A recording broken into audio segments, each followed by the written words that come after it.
Alright, welcome back everybody. Let me get the music going. Okay, so... oh my god, if this works... it'd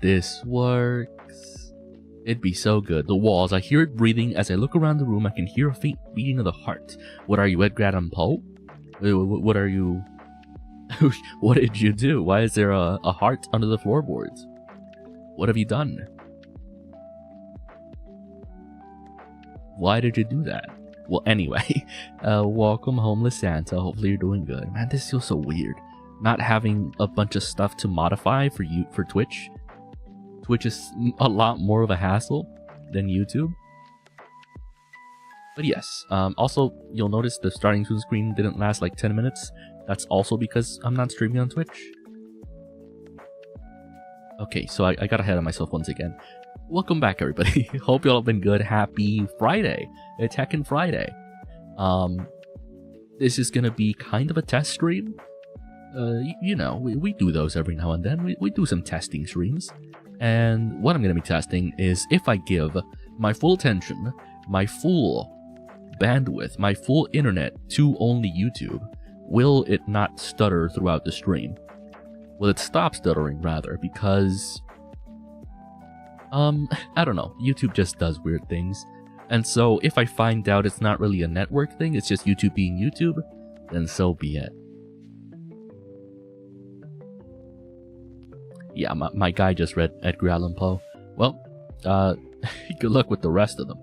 Edgar Allan Poe is a writer for sure. He do be writing, though. But, yeah. It'll be a chill Pokemon stream. We'll be doing some shiny hunting. We'll be doing some yappage, some yapping. You know, the usual. More importantly, y'all might have seen me switch the thumbnail and the category and everything for the game. The reason for that is because I tried running Plants vs. Zombies Garden Warfare 2, and I couldn't. My PC just couldn't handle it, and so, you know, I just said to myself, if I can't run it, I guess we have to switch games, right? Just to test out how well the stream is doing. And we'll see how long I go for this stream. We might even do some React content, I don't even know. I want to go maybe over 2 hours, which might be tough if I'm just here yapping, right, and just shiny hunting. But I'm gonna try my best. For sure, for sure. Also, more importantly, all you Twitch viewers, hopefully y'all aren't missing out too much. Also, I totally forgot. It's been a messy morning.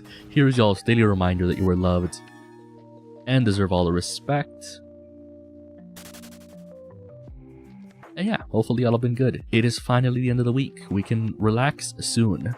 We can chill soon. We can have a nice weekend soon. Which, depending on how things go, I might not be able to stream on the weekend. I need to do a lot of things to get set up for future projects. To say it in a way. Because I've done things. I've been spending money. During the holidays, it is the best time to spend money. Well, yes and no, right? Because for one, it's when most people spend money, and a reason for that is a lot of people towards the end of the year get bonuses, which I did. So I have a little bit more spending money, and I'm putting that towards some cool stuff. Some of it for stream, some of it for not stream. There's still the deck I bought from Etsy that I need to show you guys on stream. It's gonna be really fun. It's gonna be fun, right? And I also need to look into the habanero peppers, right? Because I had to make a deal with chat, considering chat had proposed during last stream, the last Dark Souls 2 stream, that for the next challenge run, I should do, like, spicy challenge.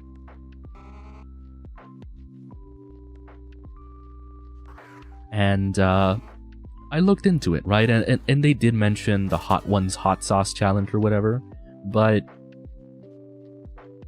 I guess going based off the Scoville units and comparing it to the peppers that I've had, unfortunately, even with the hot one sauces, it kind of goes between mild to absolute death, and there's no in between.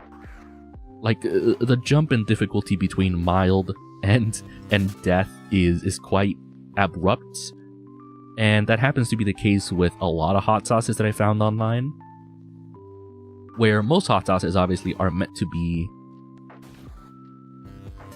I don't know, they're meant to be used for food. They're not supposed to be a challenge. They're not supposed to be too spicy for the general public, because most people don't have a great spice tolerance. And so it makes sense that they wouldn't make sauces that people couldn't use, right? But at the same time, if I were to go for like a regular habanero sauce, it wouldn't be as spicy as just biting into the pepper itself. Which is why I told chat, I don't want to go for like a ghost pepper hot sauce, a heckin', what is it, Carolina Reaper hot sauce. I don't want to die. Not on stream at least, because it's against TOS. So I'm like, the next closest thing I could do... Yo, King Enderflame, what up, happy Friday, hopefully you're doing good. I was just talking about how, for the next Dark Souls 2 challenge, I'm gonna have to get some habanero peppers. It is a deal I struck with my chat, because most hot sauces just are, I don't know, the jump in difficulty is wild.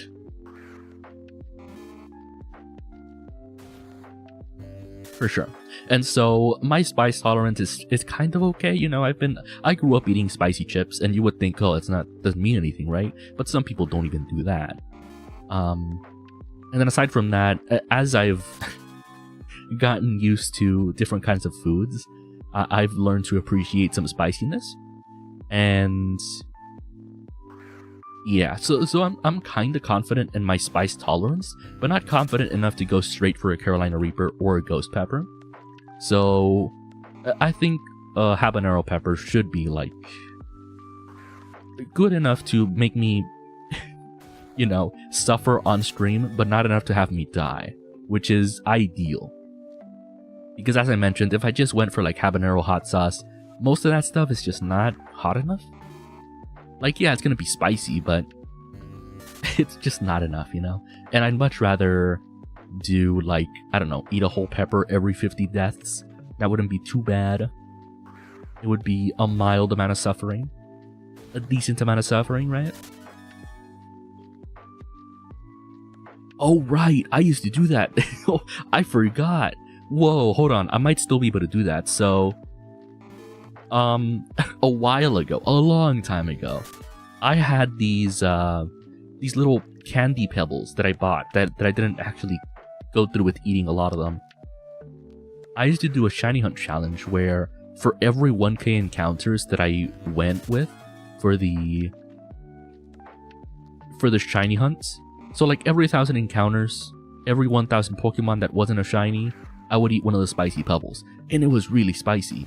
I might have to look for them if I can find them, and that might be even better because I have those on hand, if I have them on hand. I forget, I don't think they were ghost pepper. They might have been. I forget. The issue was, that was like January of last year, I want to say that I did that. And I was like scheduled to get my wisdom teeth removed. And so I pretty much got them.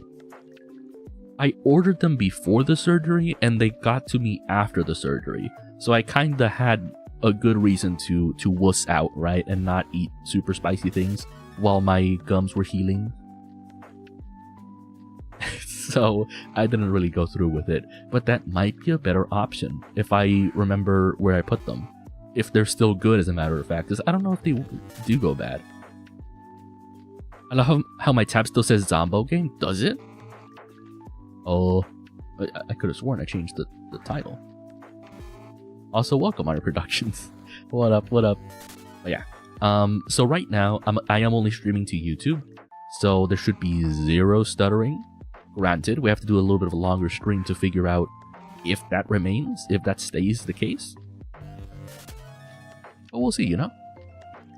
Hot sauce lasts forever. I wasn't talking about hot sauce. I was talking about spicy pebbles. Spicy candy. Spicy candies that are coated in, like, spice. And they were really spicy. Like, one pebble would have me coughing and like, drinking a ton of water. Granted, it would have to be a different ratio if I find those. Man, I forgot. I would have to check, like, my Amazon order history to find what it was. Because they were pretty spicy. Hold on, I can probably check right now. Might not take that long. Let me double check that y'all don't see that. Okay, good. New displays have been added to Yu-Gi-Oh! I got FTK'd and a Dragoon summoned on me. Oh my god. That's nasty. The FTKs are crazy, for sure. Okay, let me see if I can even find the pebbles, the spicy pebbles. Spicy pebbles, 2022. Was it 2023 that I bought it? Dang. Maybe, right? Little did I know. Oh yeah, I think I remember some of this. Yes. It's gotta be here. It's gotta be here. I ordered a Miku figure. What the heck? Oh, it was Carolina Reaper Pebbles. What? Okay, y'all. Let me... no, I have to find them, because these were kind of good enough, right? Hold on. Can I save image? Yes, I can. Okay, downloads. Reaper Pebbles. Okay. That should do. So these are like 10 bucks. Let me just show y'all. So why is Amazon crashing? Any childhood trauma?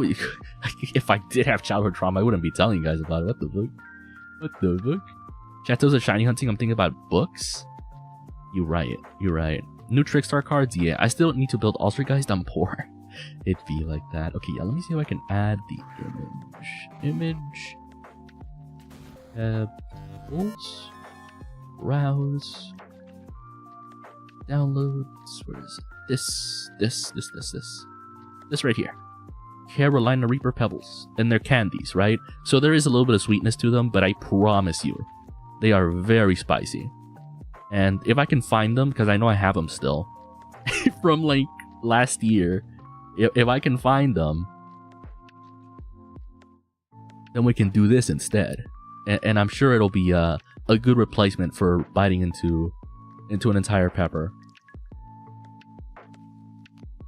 Right? I'll see how much gems I have at the end of the month and then spend them all. Ooh. Yeah, I like how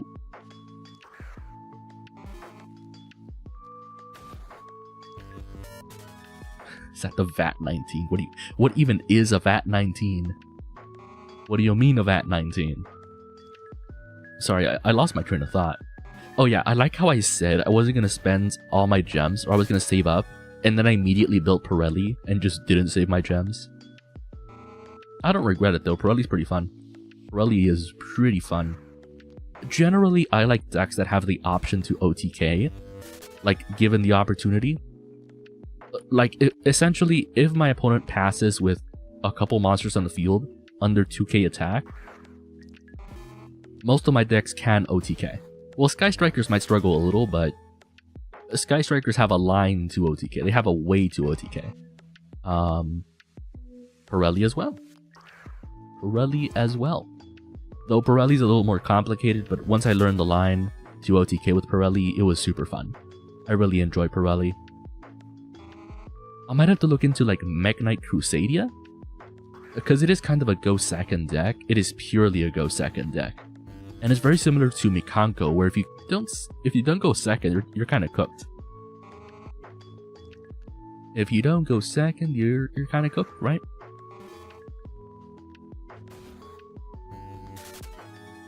But yes, if I do find those spicy pebbles, I'll renegotiate with Discord, and see if it'll be a reasonable replacement. I used to love that channel. What channel? What the heck is VAT19? What the heck? What the heck? Crusadia is super cheap, I know. And I have most of the cards for Crusadia. Well, I have a deck that's Crusadia. The issue is that it's a go second deck, similar to Mikanko. Except Mikanko has an option, has a play when they're going first. Where Crusadia, if they go first, it's kinda go Avromax and chill. Which, even back then, that was weak. Avromax and chill was super weak back then. When I built it a couple years ago.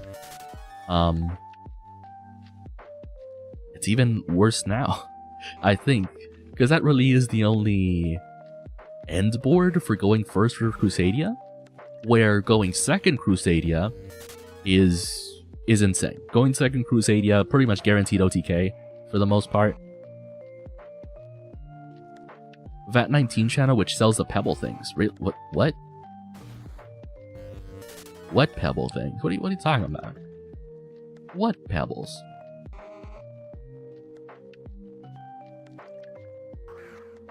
What Pebbles do you speak of? Also, what is this VAT19 thing you speak of?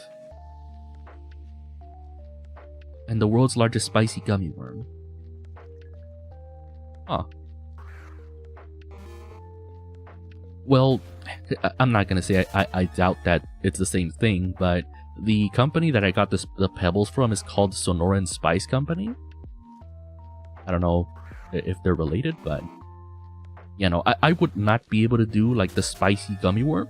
Well, maybe, right? Man, so many options. Because I could do the spicy gummy worm, but I hear people are like dying over the spicy gummy worm. So I don't know. But yeah, I do remember the spicy pebbles being actual just tiny balls of pain. The candy? Yeah. The candy. The candy indeed. Which, by the way, I don't know if oh, I did ask, right? A while ago. Giant spicy worm, I only know when a John boy decided to eat one of those. A John boy? Like a particular John boy? Or is that like a particular person? Is that another YouTube channel? Spicy gummy. I feel like spicy gummies were a big thing a couple years ago as well. And you just saw everyone eating. Wait, was it a couple years ago? Or is my sense of time gone again? I think it is, because I do remember lots of people eating the spicy gummy bear. Like the giant spicy gummy bear. JonTron ate a... Wait, I kind of want to see that. What? Okay, I would love to just watch it. I would love to just watch it on stream, but I'm pretty positive that JonTron is copyright trigger happy, so I don't think I'm gonna risk it, unfortunately. I don't think I want to risk it. From what I heard, good old JonTron is a little copyright strike happy, so definitely not gonna risk it.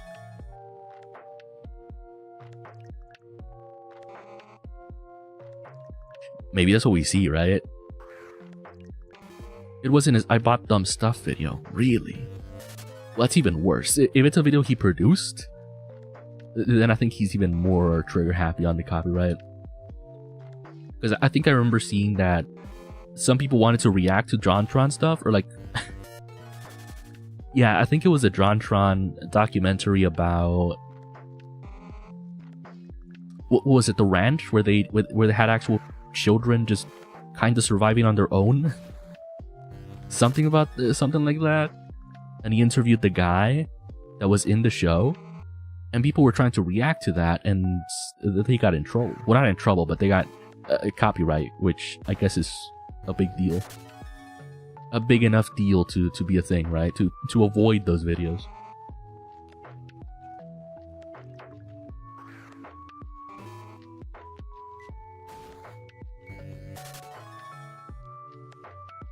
Kid Nation, that's the one. That's the one. Which, I think it's different because some people don't mind if they're copywritten, if they copyright stricken, because that just means they can't monetize the video. And for some people, they don't really care, because for most reaction content, you get no revenue anyway. Copyright is in trouble. I lost a VTuber from it. Really?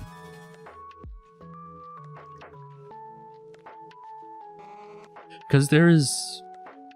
I forget the difference. I think there's copyright claim and copyright strike. Those are two different things. Copyright claim means that whoever owns the video, or whatever, I guess, company owns the content, can claim the revenue you get from that video. So you just get no money from it. You know, big deal. Copyright strike is when someone that owns the content instead kind of says, you know, take it down or else, right? And it's worse because I think you get 3 copyright strikes and then you're banned, or your channel's banned. So definitely very risky, which I think is the case with most React content. I'm not even sure how a lot of bigger channels get away with so much React content in general, because I do feel that there is some kind of dynamic where bigger channels are kind of too big to fail, right? Like they're just completely unaffected by all the strikes and the claims. But smaller channels, they kind of have everything to lose, right? At that point. Which is why I don't usually do React content. Every now and then I do, but it's just kind of risky. YouTube likes big and bigoted channels because money. Exactly. Because larger channels make them enough money to where, you know, a little infringement, a little bit of a rule break here and there isn't a big deal. But for smaller channels, no, can't do anything. Can't do nothing. Granted, I don't know. I feel like there was a time where Twitch was actually pretty trigger happy on the copyright strikes, where YouTube wasn't. YouTube has always been big on copyright claims, which is different. Because for the most part, music companies would claim most videos, especially like TikTok content or like YouTube Shorts that use any kind of music. A lot of music companies just have a huge monopoly on pretty much any song, right? And they just take the revenue from those videos. They're just allowed to, right? Where copyright strikes is a much bigger deal, which I think are more rare, but it can still happen. YouTube kind of hated it when you mentioned purple. Why? Really? Really? Because I know for some time, Twitch, I think it was like earlier this year, that Twitch decided, hey, turns out you can multi-stream, just not at the same time. And then they redid it and said you can multi-stream at the same time, but just make sure you don't like encourage people to switch platforms in any way. So basically don't say, hey, Twitch chat, come over to YouTube, it's better, while you're streaming on both, or while you're streaming on one or the other, right? Because that just makes sense, right? It's bad. They used to a while back. Interesting. Interesting. I might have to look into it, because I do think it's rare. For some of the streamers that I watch, whether it be what would it be? I guess just VTubers in general. I don't know that they mention or that they say the word Twitch. At the same time, I haven't heard the word Twitch censored or bleeped out. Because if I heard that at any point, then I'd be like, oh, okay, so maybe YouTube doesn't like it. But I don't think it's been a thing. Maybe it was at some point, but I feel like I would have noticed. I don't know. For sure, for sure.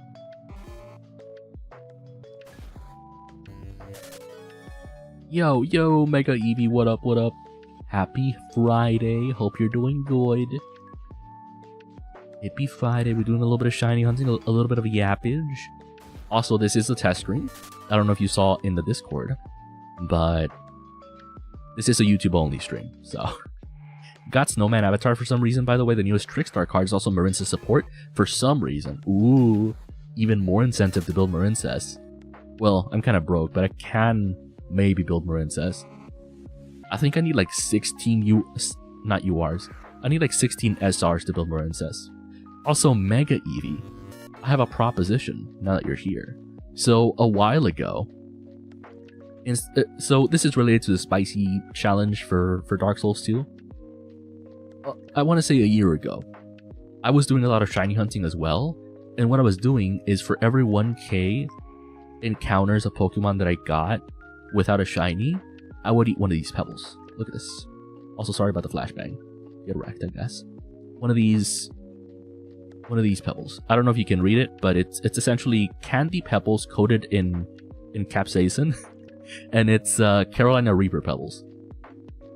I might still have this. I might still have this somewhere in a shelf, because I didn't eat that many, because they were actual tiny balls of pain. So if I were to get my hands on this, would this be a valid replacement? But then we'd have to change the ratios, right? It would have to be like 25 deaths is 1 pebble. But I wouldn't mind doing that, right? 25 deaths, 1 pebble, maybe a couple pebbles. We'll figure it out. But if I can find this, and they're not expired, maybe we can try this. Just maybe.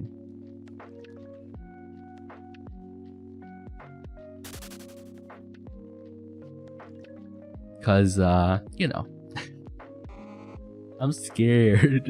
I don't know how else to say it. Spicy is scary. I've never had anything spicy enough to where, like, it inhibits your breathing. But apparently some of these spicy gummies and stuff that are on Amazon consistently do that. They consistently inhibit your breathing, which is spooky scary, you know? It's very spooky, very scary.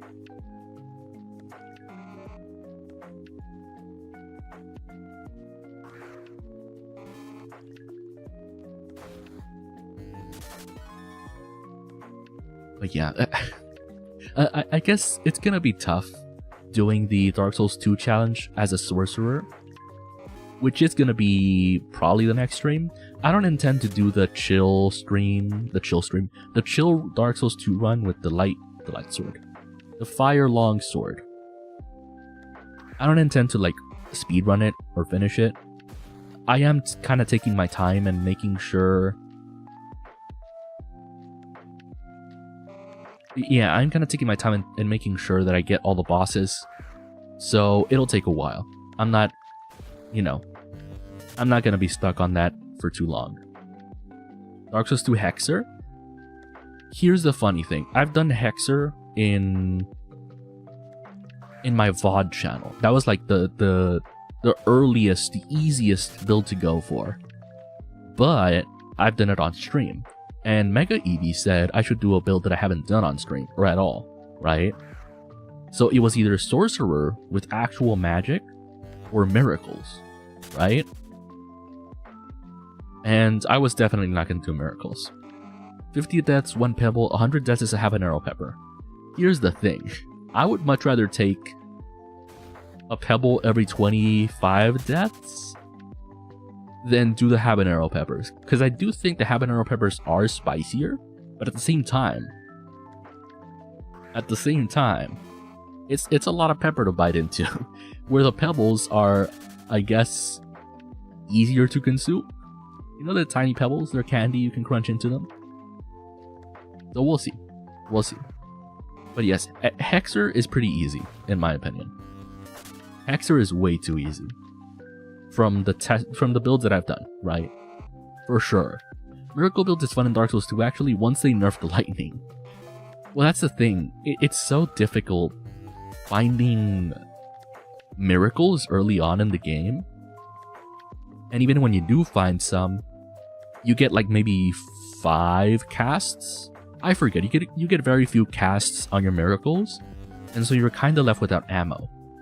And that's a big issue with a lot of ranged builds. Managing your ammo. Same thing with sorcerers and hexers. Hexers are a lot easier because you get like, I want to say 20 dark orbs which is huge. Where with, I think sorcerers, you get maybe, I want to say 10? That's probably not right, but just a lot fewer soul arrows, right? Which makes it very easy to run out of ammo, essentially, and just run out of options. Which is what I mentioned before, where it's like, if I, as a sorcerer, run out of ammo on my on my wand, on my staff, what do I do? What do I use? Am I forced to go back to the bonfire and just redo it all over again? Because a lot of the things I do in Dark Souls 2 is get through a lot of areas, right? Like 2 or 3 areas all at once. And that requires a lot of killing, a lot of mob killing. I do have the choice of running past even more enemies, but is it a good choice? Is that something I want to do? I don't know.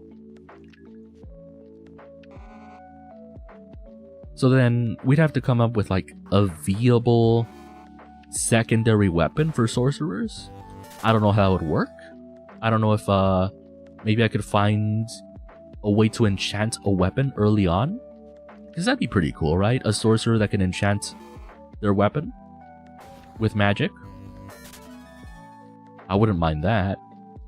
But I do think the enchantment for sorcerers is pretty mid-game. Not to mention, at that point, do you level up the sword at all? The sword or whatever weapon you're using? You know, very curious. A knife? Not a knife. It's pretty much like a dagger, right? There's a few weapons that run on magic. There's one that doubles as a wand, actually. Oh, right, the sword that shoots from it.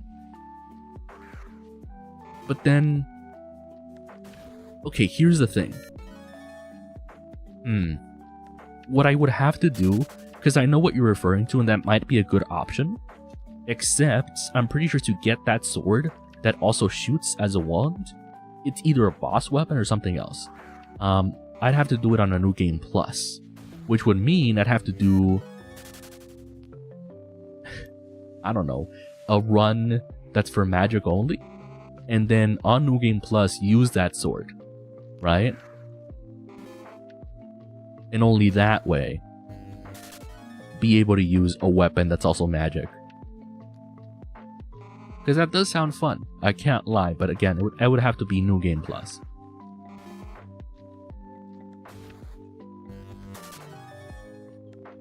Maybe I could do it. I should have a Hexer account, as a matter of fact. A Hexer build.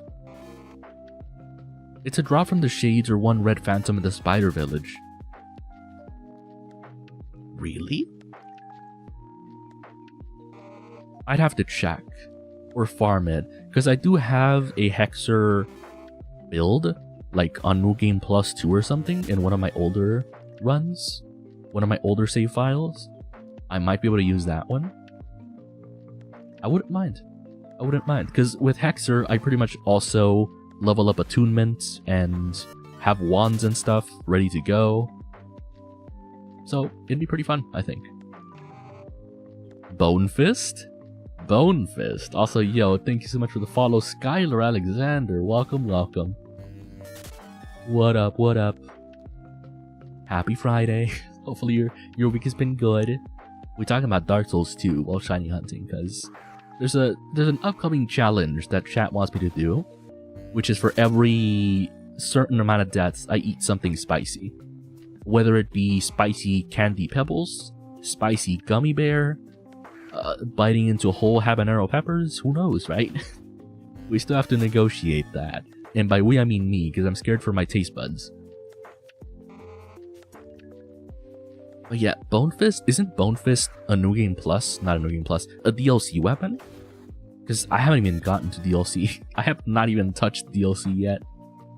Because from what I remember, some of the DLC areas were so much more difficult than pretty much the entire game. Which I guess in a way can be good. It adds a lot of playtime to the game. But at the same time, They're very miserable. They are very miserable. For challenge runs in general. It's in the Ice DLC, yeah, I knew it. The Ice DLC is the worst. Terrible. Terrible. I don't think I have good memories from the Dark Souls 2 DLC.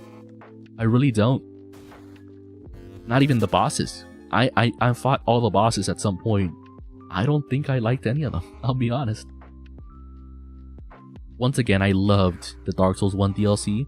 Dark Souls 2 DLC though, not so much. It was kind of rough, can't even lie.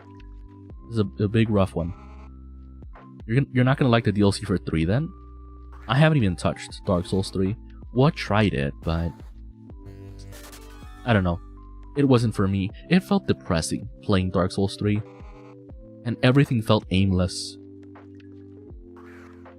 It really did. I don't know. It just wasn't for me. I don't know. I'd have to look into mods maybe for Dark Souls 3. Visual mods maybe? Because it genuinely looks so depressing. Because Dark Souls 1 was pretty dark, right? Dark Souls 3 is like if you played... I don't know. It's just not... It's not a good environment. And it doesn't feel great to play Dark Souls 3. Not to mention, I did my Dark Souls 3 like attempts off stream as a sorcerer, which should have been the easiest class, and technically it is, right? But even like that, I don't find it fun to play.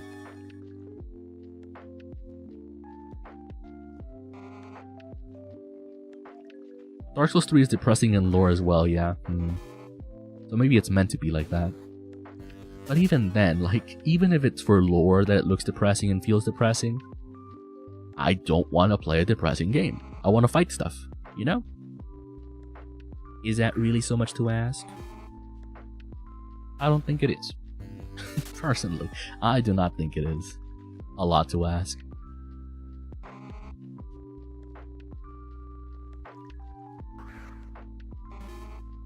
Sorcery in Dark Souls 3 is garbage, actually. They nerfed it so much along with all their spells. Really?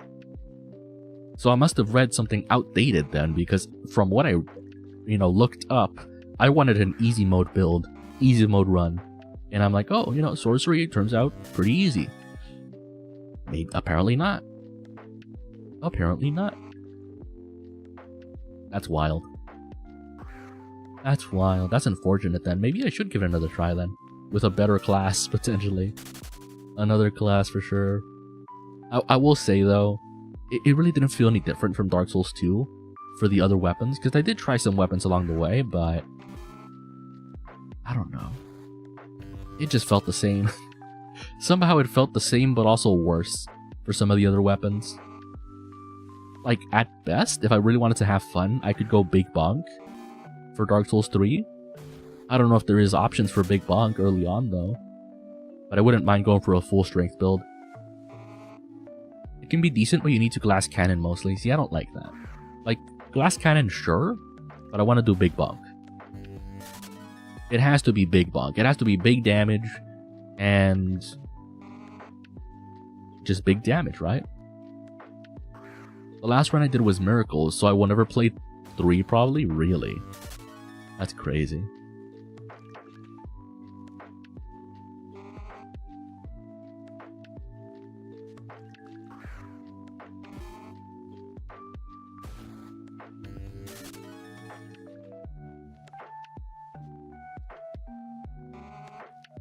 Big Bonk is around the Crab Swamp, I think.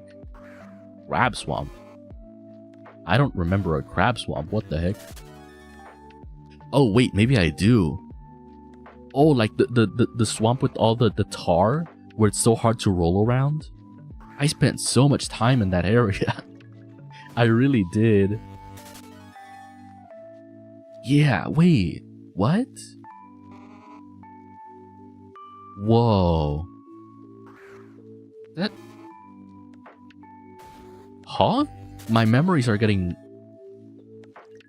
twisted. Did I do that on stream? I wouldn't have, right? I don't think I did.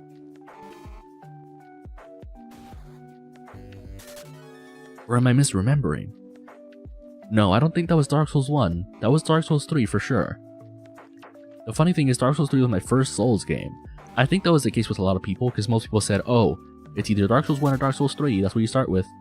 And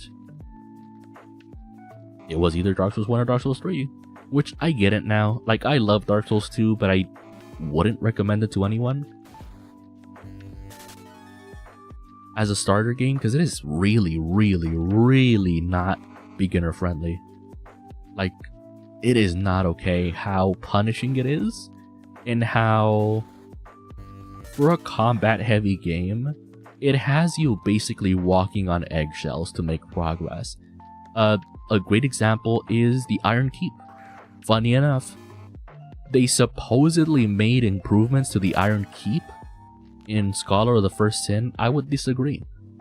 I would say Scholar of the First Sin made the Iron Keep harder, with a couple more enemies. Because with the Iron Keep, you have to basically...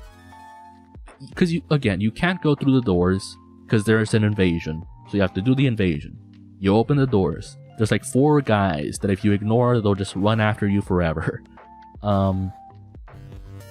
It's just a rough area, right? And you have to like slowly, carefully defeat everyone along the way just to make progress. And it's something I'm used to, but I can understand how some people think that would be super annoying and not fun to play. Because it isn't fun. Even I didn't have fun doing that.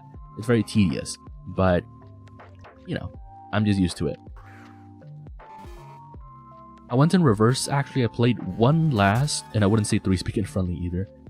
They removed enemies? What?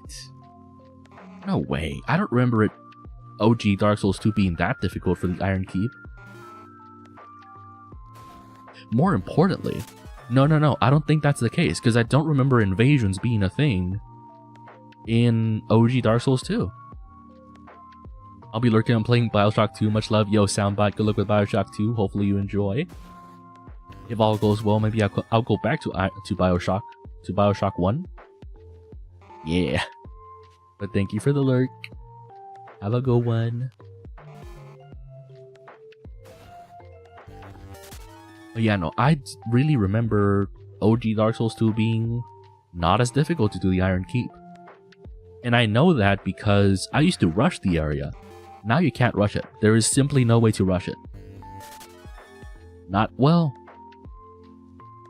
maybe. I'd have to try, but I remember being able to rush Dark Souls 2, OG Dark Souls 2, the Iron Keep, because you could like open the door where the fireplace is and like just rush through. They were actually, the invasions are the same ones. The invasions are the same, but the ones in Iron Keep weren't there. They were 2 Alon Knights.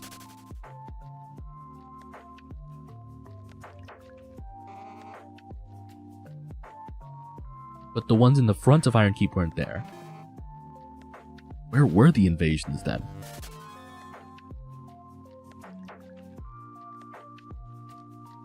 Because that's my big thing, right? That like, as soon as you enter, or try to even enter the Iron Keep, you essentially get halted completely by the invasion, because you straight up cannot ignore neither, what was her name? I forgot her name. You can't ignore Dennis or the lady. You're not supposed to rush Dark Souls in general, but everyone uses speedrun strats. Maybe not, but at the same time, you have to agree that in terms of like slowly making progress through areas, Dark Souls 2 kind of forces you to not only do it step by step, but it takes a lot longer as well. Dennis and Fencer Lady weren't there in general, as they used DLC stuff. Ah. Well, see, that's why I think the Iron Keep was better in OG Dark Souls 2. Because that takes up so much of your time, just fighting those two. And I'm sure there's a way to cheese them, but they are a big deal. And funny enough, I've been lurking the subreddit for Dark Souls 2, and people consistently complain about Armor Dennis in the Iron Keep specifically. Because as a Fencer Lady, you can kind of stagger, combo her, combo stagger, combo stun. But Dennis is a beast, dude. Dennis is a menace. But yeah, because when I played Dark Souls 1, in regards to the speedrun strats and how you're not supposed to rush it, there just weren't as many enemies in Dark Souls 1. Straight up, they just weren't that many enemies. And yes, you could speedrun a lot of Dark Souls 1, or like rush past everything.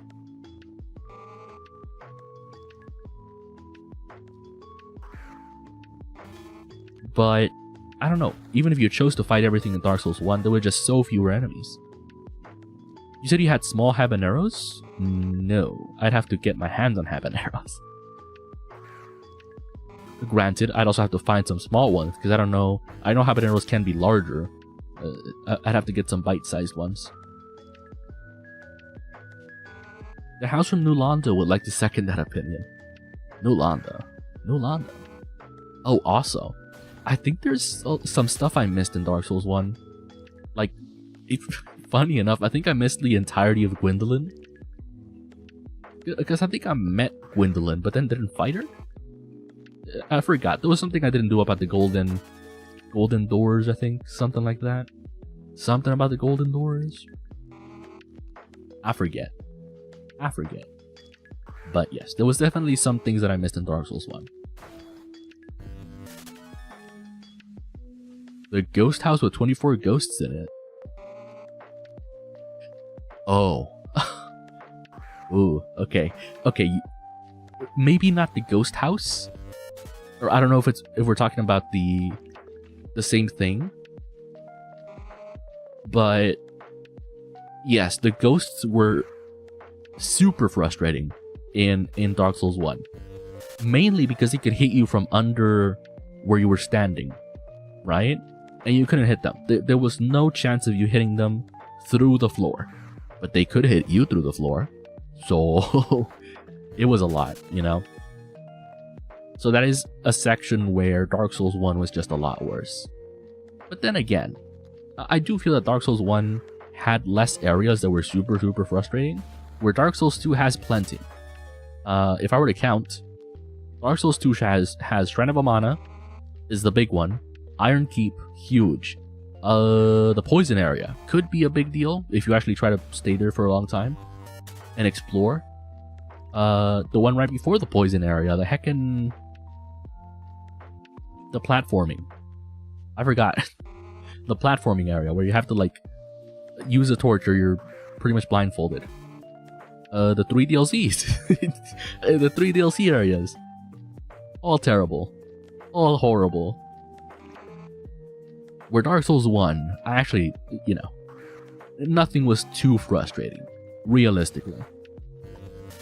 From what I remember.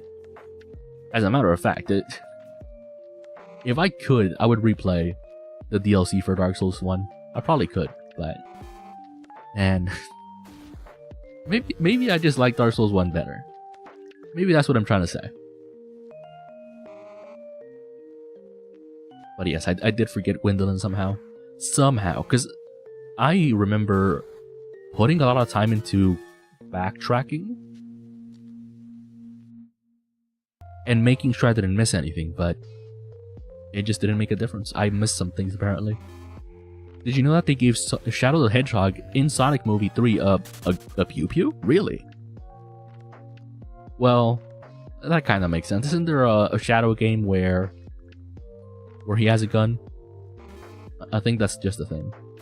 The Chandelier in Anor Londo, Skeleton Wheel Zone 1 and 2, all of New Londo, Drake Valley, Izalith, the Archives. Oh, the Archives. Okay, the Archives was tedious? I feel like the Archives were the equivalent to the Iron Keep. Yo, CG, what up, happy Friday, hopefully you're doing good. We're doing some Dark Souls gapping while we do some shiny hunting. Hopefully your day's been good, welcome.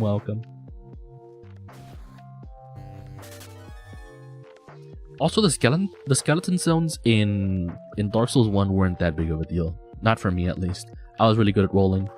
Drake Valley was not a big deal either. I didn't mind Drake Valley. It was okay. Yeah. I found Wonder Lab. Ooh. What's a Wonder Lab? What the heck is a Wonder Lab?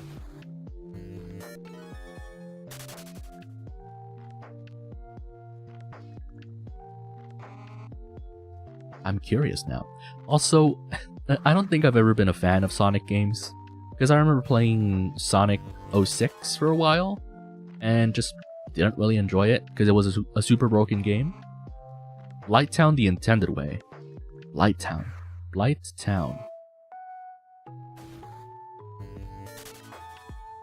I honestly don't have memories of Blighttown.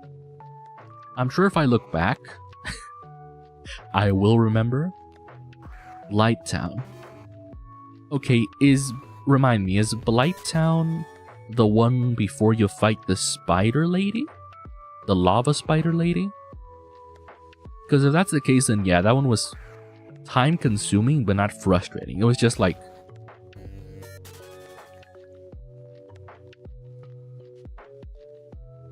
I don't know. It was just tedious, because if you ignored enemies in that area, you would get punished severely, for sure. But there was also a way to speedrun it. Yep, that's the one. Okay, yeah. I don't think I minded that area too much. If anything, the poison on the ground was a bigger issue for me. Which I imagine is the big deal about Blighttown. Just poison everywhere, right? But yeah, overall, not a bad area. It's a comic for Lobotomy Corp. What the heck is Lobotomy Corpse? What the heck is that even? Also, apparently, the stream is going well. No stuttering from what I can tell. Also pretty high quality. Let's go. Maybe I just stream on YouTube forever now. Heck, Twitch, you know? As much as my poor Twitch viewers are gonna miss me, I don't know. Also great Hollow Hydra go burr and platforming down. The Hydra. I think, funny enough, when I was doing the run back in New Game Plus to get to the DLC for Dark Souls 1, because I completed the game and I went to New Game Plus without doing the DLC, so I had to do a run back to get to the DLC area, and it was quite the pain. The Hydra was not that bad. Kind of a cute, cheesable Hydra. Not a big deal. Stream is running really good. See, that's good. Then that means that I guess focusing on YouTube only is not a bad idea. Because sure, Twitch performs great, but in general, YouTube just has less issues from what I can tell. You know, you don't know the hit game Lobotomy Corporation? I guess I don't. I've heard of it, but I just don't have an image in my head of what that could be. The second Hydra. This is a second Hydra?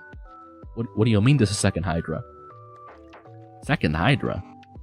Would I have missed the heckin' boss? Probably, right?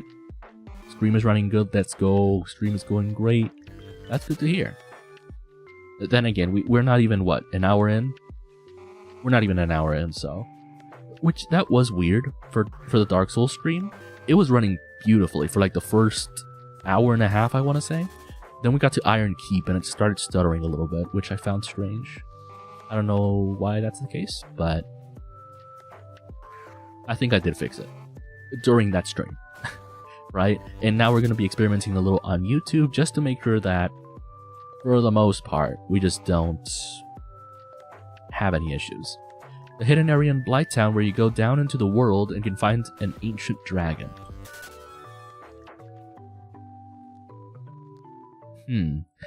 I do remember spending a lot of time in Blighttown, or like backtracking in Blighttown.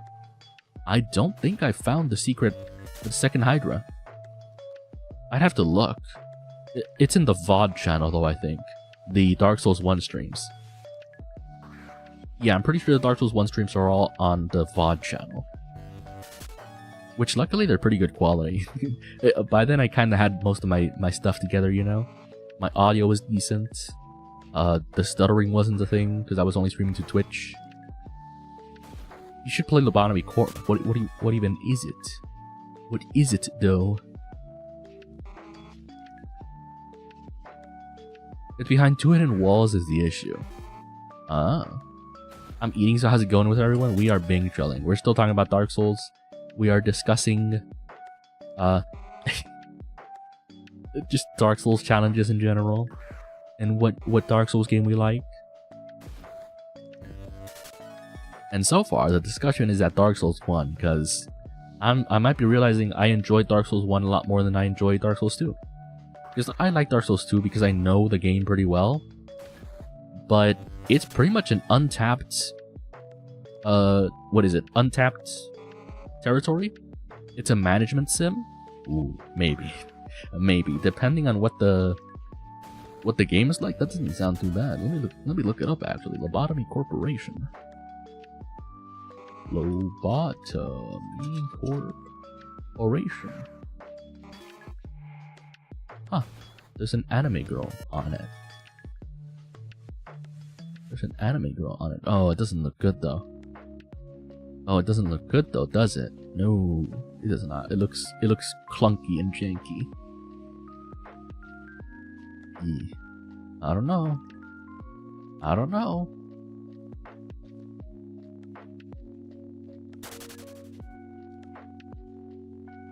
I like Dark Souls 3 more. Ooh.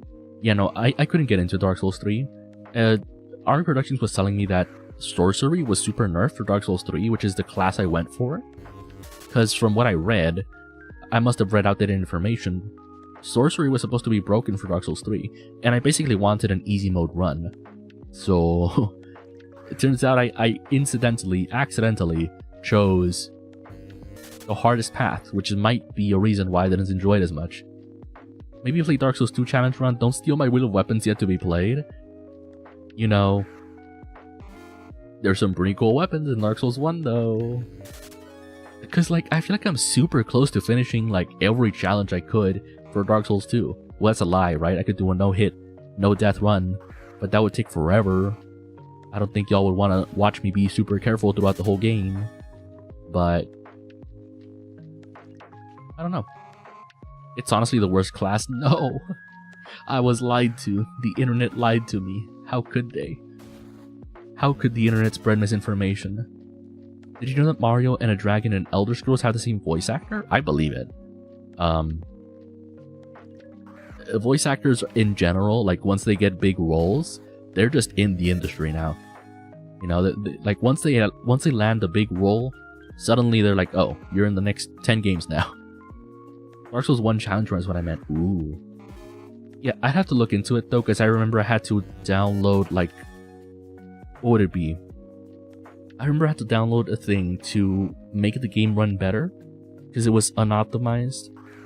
And once I did that, it ran pretty well, but I have to re-look into that, because it wasn't even a potato PC thing on my end. It was straight up the game was unoptimized. But yeah, I wouldn't mind doing a challenge run for Dark Souls 1. Charles Martinet was a dragon and Mario. That's pretty cool. That is pretty cool.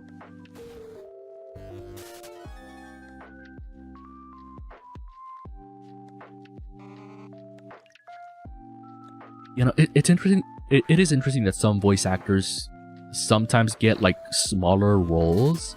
Like, just as an example, right? They could cast heckin' Superman to do a voice for a random Pokemon and you would never know, right? Because those are small roles that never really get like highlighted. So you would get someone like, I don't know, OG Batman voicing a random zombie in The Walking Dead. You would get, again, Superman voicing Pokemon 39 in episode 16 of season 2 of Pokemon. And you just never know, right? I know the dragon you're talking about, but I forgot his name. The Skyrim community loves him. Ooh. I'm realizing how many individual weapons I still need to do a run of in Dark Souls 1. Here's the thing. For Dark Souls 2, I think the only weapon I haven't used in terms of uniqueness is maybe like the what is it? What's the stabby weapon? The stabby weapon, the stab, the speedrun weapon. And that's the only one I haven't done, pretty much. That and whips. I am straight up unwilling to do whips because you don't get a whip until like super mid-game, late game, right? The guy that plays Star Wars clones in Germany is also every Nicolas Cage role. Check tier list, maybe? Well, oh, did I not say the name of the weapon? I think it's the rapier. I'm not 100% on that. It might be that. That or like a falchion? No, the falchion is the curved sword, right? There's a couple stabby weapons that are good. Point being, I don't think I have that many weapons I haven't played in Dark Souls 2. You can get one in the bird nest if you're lucky. A whip? But then I have to do the safe scum, right? I wouldn't mind doing the safe scum. I know Cows from Skylanders is Zim from Invader Zim, a classic. You know, it's crazy. One thing for sure that's super interesting. A lot of the movies I've watched, you meant weapon type, I meant every individual weapon. Well, that's what I'm saying, right? Because I don't like playing, like, for example, a falchion, a longsword, and a short sword as different runs. Because yes, they're slightly different, but they're still the same, like, weapon class. They're not different enough. But as I was saying, something interesting is that for Spanish dubs,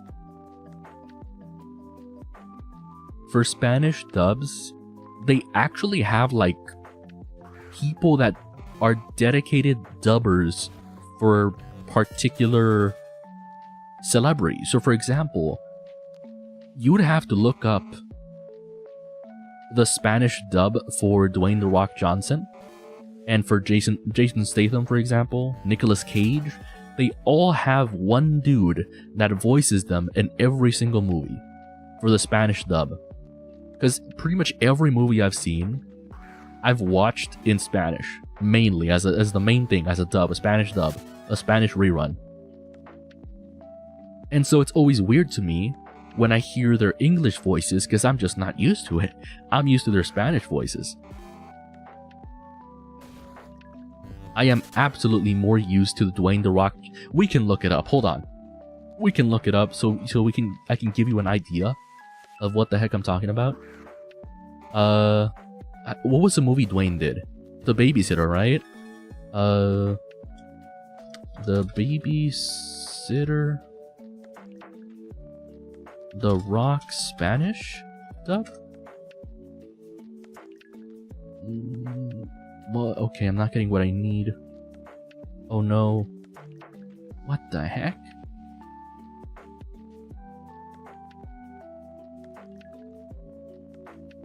Okay, maybe not The Babysitter. What the heck is the movie called?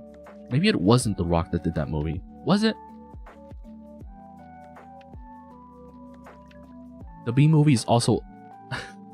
He was in the Fred movie? Who? Wait, The Rock was in the Fred movie? That's crazy.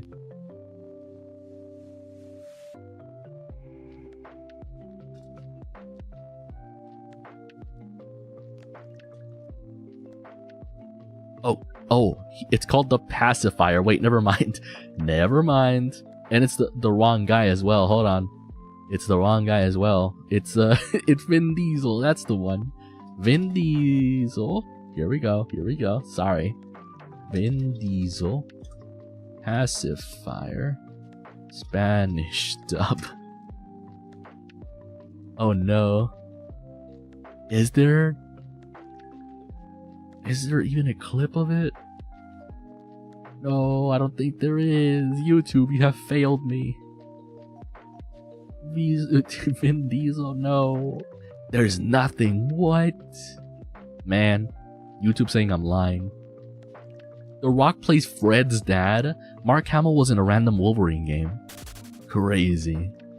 No, but yeah, I don't even know how to look it up, but I promise you that there's Spanish dubs of every movie for every celebrity, and they have like dedicated Spanish dubbers. And I have to wonder like how much they're paid, right? Which, by the way, I'd have to see, right? I'd have to look into it. Would y'all be down to like watch a movie on Discord together? Do like a watch along.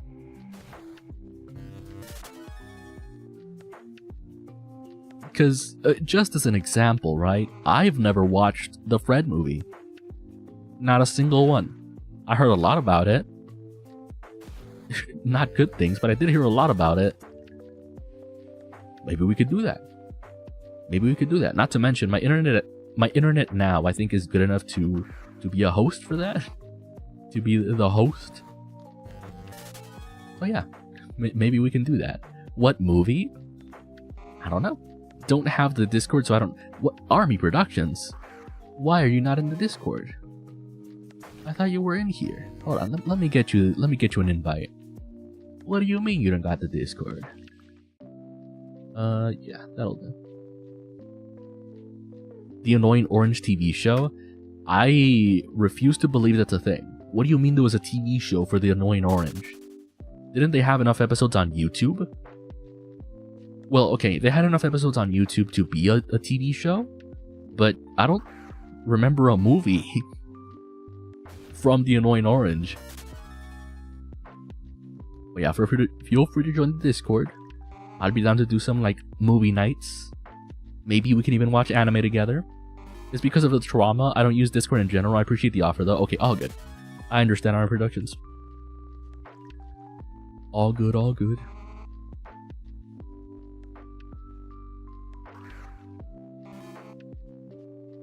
But yeah, no, I freaking wish we could do like a live stream and just watch movies together.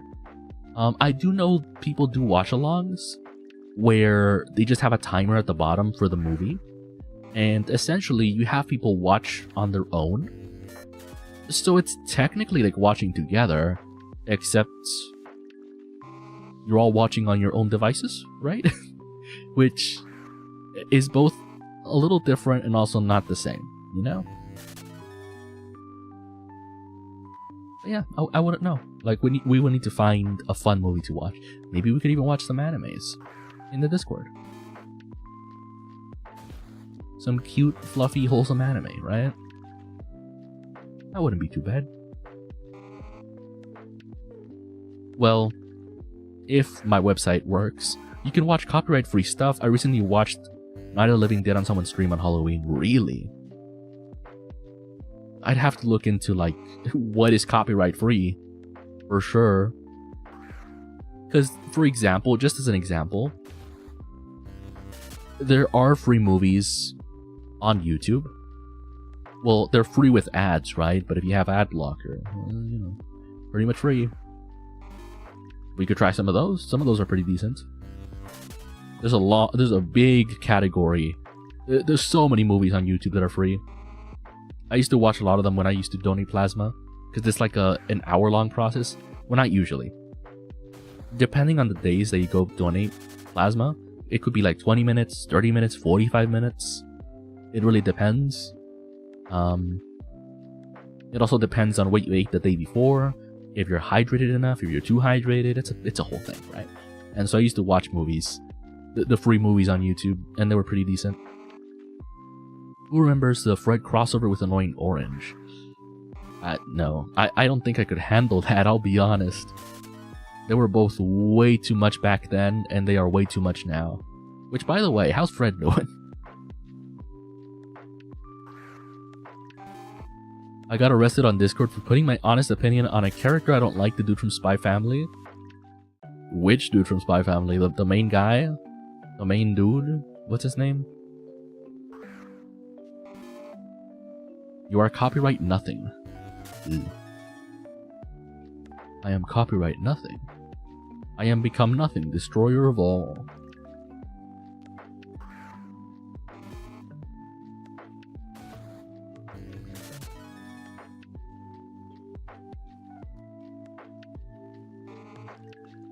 Sorry, I blanked. I'm like, what is the guy's name from Spy X Family? Lloyd? What's his name? Twilight? Lloyd? That guy? The main dude, I don't like him. I mean, that's... I don't care enough to oppose you. I don't feel much towards Spy X Family. Chateau is a banquet of billion? Wait, that's a card, right? That's a Yu-Gi-Oh card. Wasn't that used for an OTK? Or for an FTK as a matter of fact? I'm pretty sure that's what it was. Banquet of Billion. Wasn't it banned? Or restricted or something? It was a big deal for a little bit. Wasn't it? Wasn't it a big deal? I feel like it was a big deal. I can't use general chat? Oh, I got you. I got you. I have to give you a roll. Add roll to tier. There you go. Now you should be able to chat anywhere. You should be able to chat anywhere. Okay. The DDFTK. Oh yeah. Oh yeah. That's a big thing. That's where the pot is limited and DD Dynamite is a 2. DD Dynamite. That's the one. It was DD Dynamite and the Banquet of Millions combo. It was a thing for a while. It was almost as... No. It was for sure. You would encounter that deck more often than Numerons. Because it was super cheap, I think. It was way cheaper than Numerons. Which, by the way, I've been so tempted to build Numerons as like a gimmicky go second deck. But like, I'm positive most decks can deal with it now. Positive, as a matter of fact.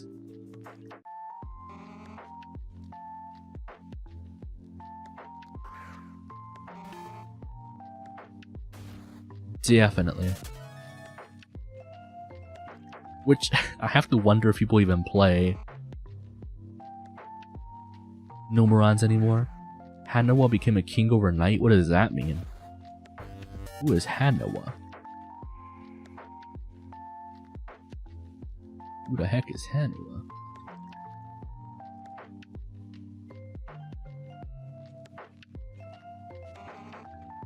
Speaking of king, I think I kind of talked about it during the Dark Souls 2 stream. I finished the ranking of the kings. It was pretty alright. I don't think I want to watch season 2, but it was pretty okay. It's just cheapo Tenpai though, so I have the same issues they have. Too many hand boys and needing your 2 starters. With Numerons?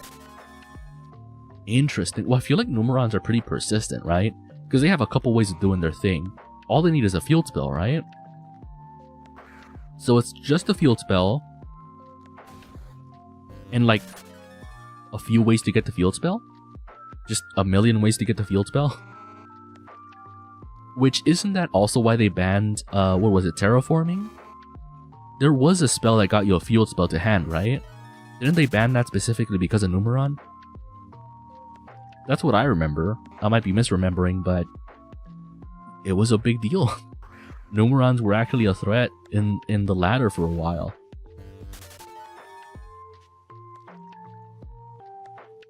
They have one searcher and then you need the 2 cards that can search the searcher. Really? That's weird. So as long as they have like, I don't know, a single Ash Blossom. Or maybe Drone Lockbird? Terraforming was banned because of tier. Because it's always fish ladies. Ah. Oh, that makes sense. Yes. But then, I feel like I remember terraforming being banned before tier limit came out. Like, if anything, when terraforming was around, you would see a lot of Umi control decks. What is the other one? The fish deck? How big is your deck in Yu-Gi-Oh! Master Duel? 40 cards? I don't think I have a single 60 card deck in Yu-Gi-Oh! No, I don't think I do. I think the highest card count I have is Bestial Dragon Mates at 45? Yeah, but that's a bad deck though. Bestial Dragon Mates is not great.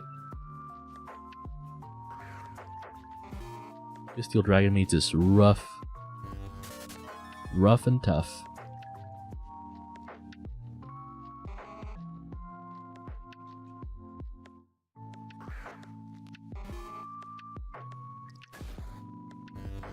Man, I want to play Dragon Mates. Why is there no Dragon Mates support, chat? Why did Konami say, you know what? No Dragon Mates support? Because yes, it's really weak. With only one Omni Negate and like maybe a couple bounces in the back row. But man, I like Dragon Maids. I like the playstyle. I really do. It's very tricky deck, you know? During battle phase, they get bigger. You get negates, you get pops. I just wish it was good. I really do. Which, with Bystials, is pretty okay. With Bystials, it kind of does things. As a matter of fact, I have a branded Dragon Maids deck. And that also does pretty good. That also does pretty good, but only because of the branded. Branded Dragon Maids do good because of the branded. And oftentimes, the end board is the branded fusion, right?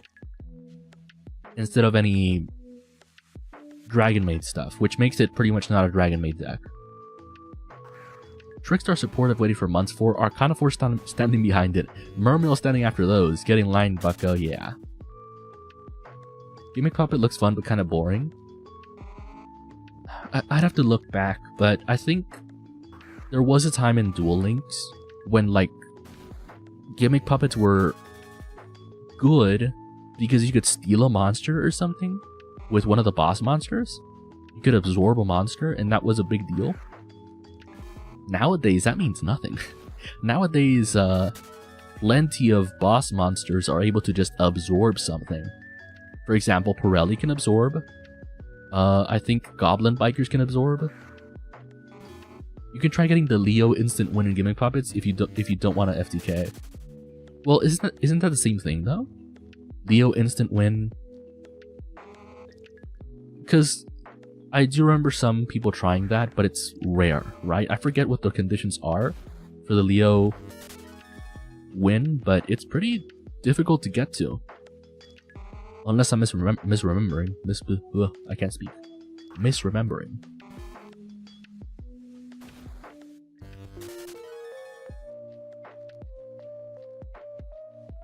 But yeah, I've always liked the aesthetic of Gimmick Puppets. More than that, not really. In Duel Links, Gimmick Puppets were a big deal. Poor dudes died to a smug lady pass. Oh, Witchcrafters. Yeah, that was a thing, wasn't it? Witchcrafters during the the thing. Yeah. That was a time for sure. Which during that time, I myself did play Witchcrafters. Leo win is no XD's materials. The chaos number is just instant win if LP's under 1k. Oh. Interesting. The heck is this? Oh. I don't know why that looked weird for me. I am not pressing the right buttons. So what I need to do is buy more seeds to do more shiny hunting. Shiny hunting is expensive, chat. Don't do it. Don't do it. Don't do what Chateau does. Do as I do, not as I do. Oh, wait a minute. Let's not buy a million of those. What are we at?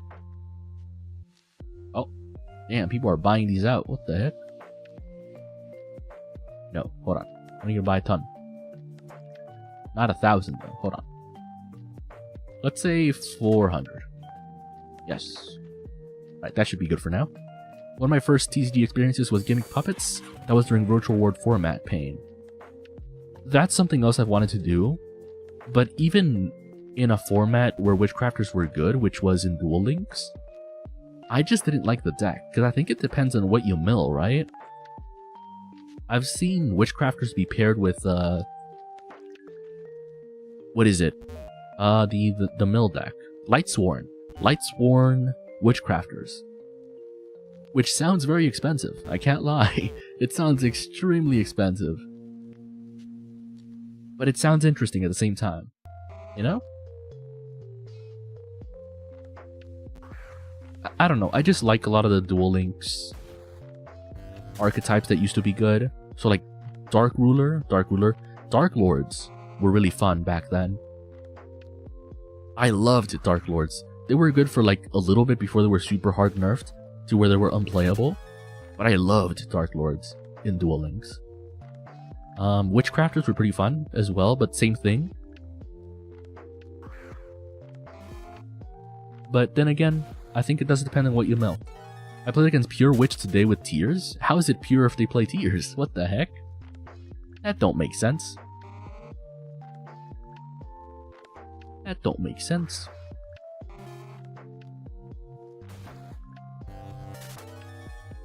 Dark Lord with branded Despia is pretty fun.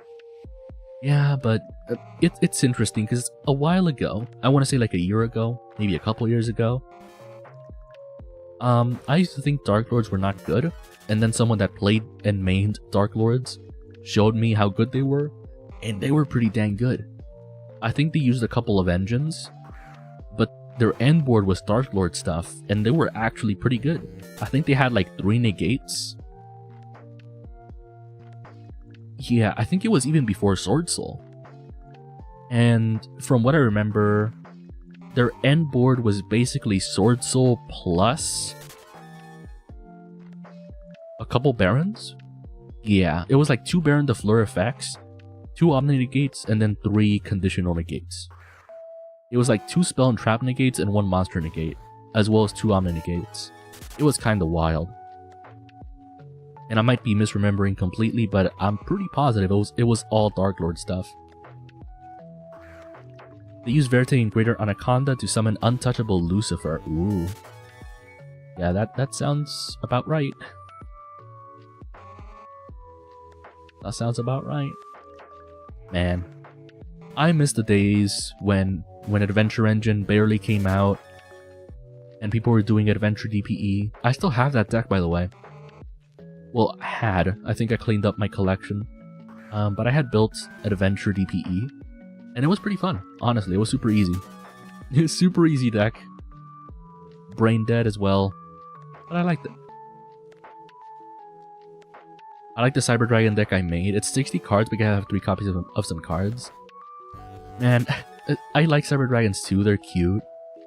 And I do think they have potential as like a go second OTK deck.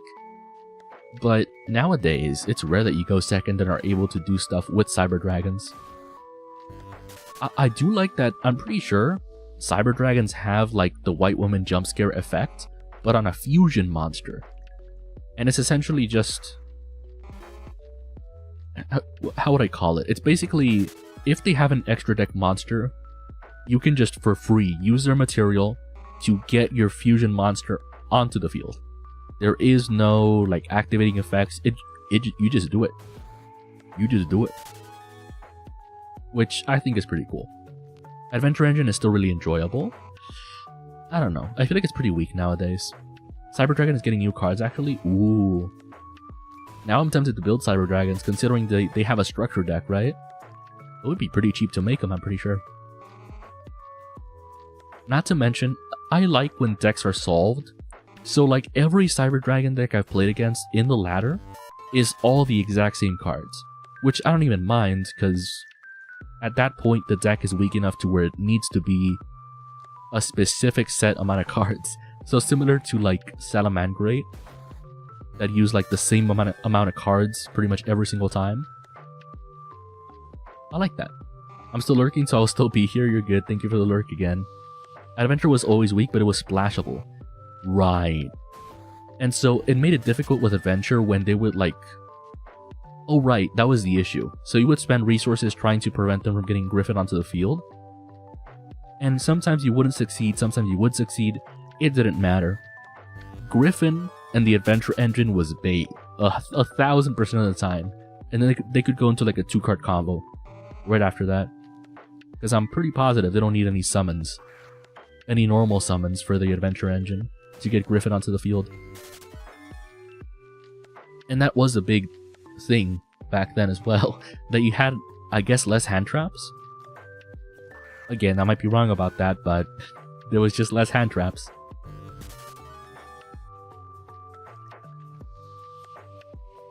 Pure Adventure is something I want to build, but it's so much UR.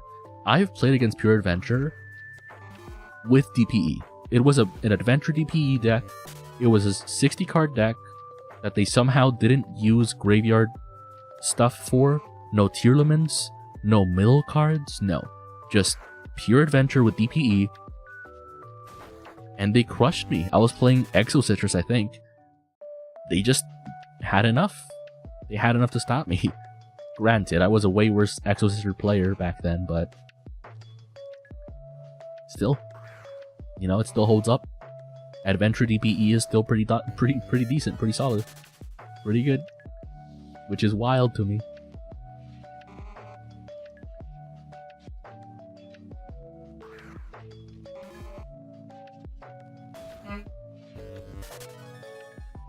What's DPE, just for context? I think the full name is Dark Phoenix Enforcer.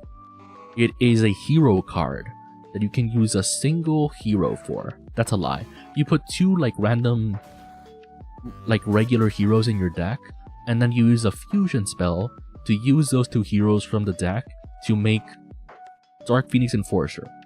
And the effect is, it's a fusion monster by the way, the effect it has is destroy 2 cards, and then it has an effect from graveyard, where if you destroy itself, or if you destroy it at all, it can come back.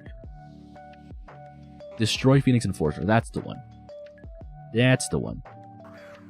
But yeah, it's very hard to get rid of, because if you do destroy it, it'll come back during the next upkeep, I'm pretty sure.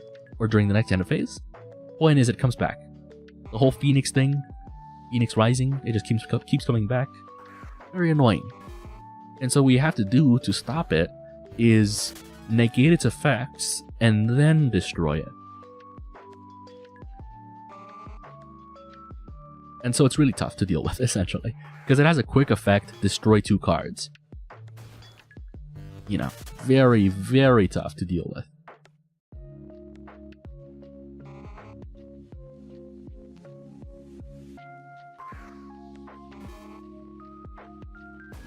For sure, hard to deal with.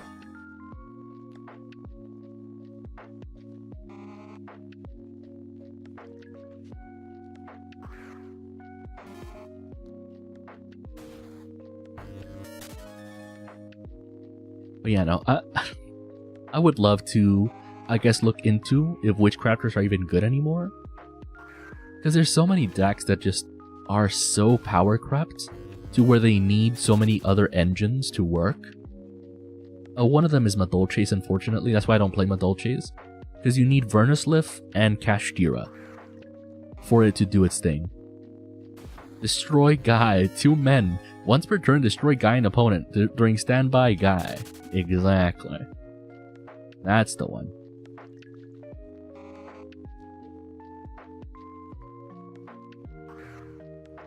That's the one. It's a crazy card. Crazy card.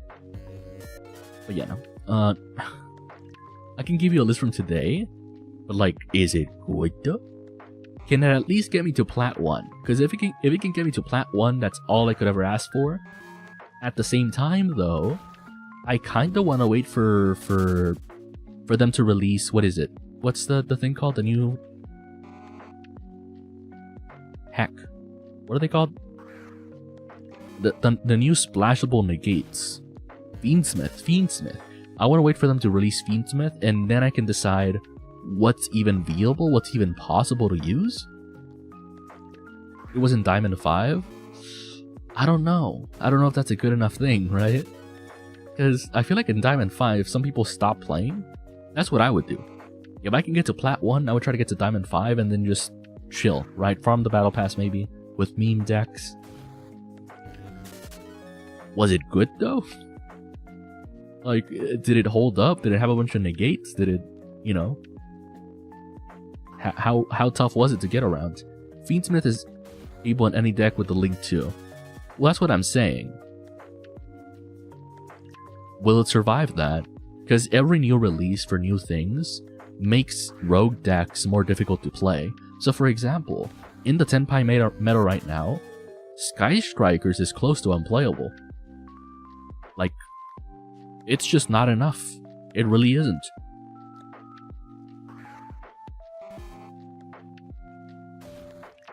Same thing with Labyrinth. As a Sky Striker player, Labyrinth crushes. And that's the meta right now.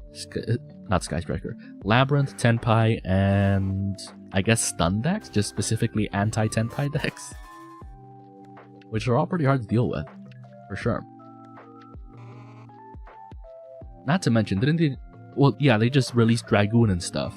So I want to figure out what the deal with that is before I figure out if I can build some older decks, like Witchcrafters, for just as an example, right? Just as a small example. A teeny tiny example.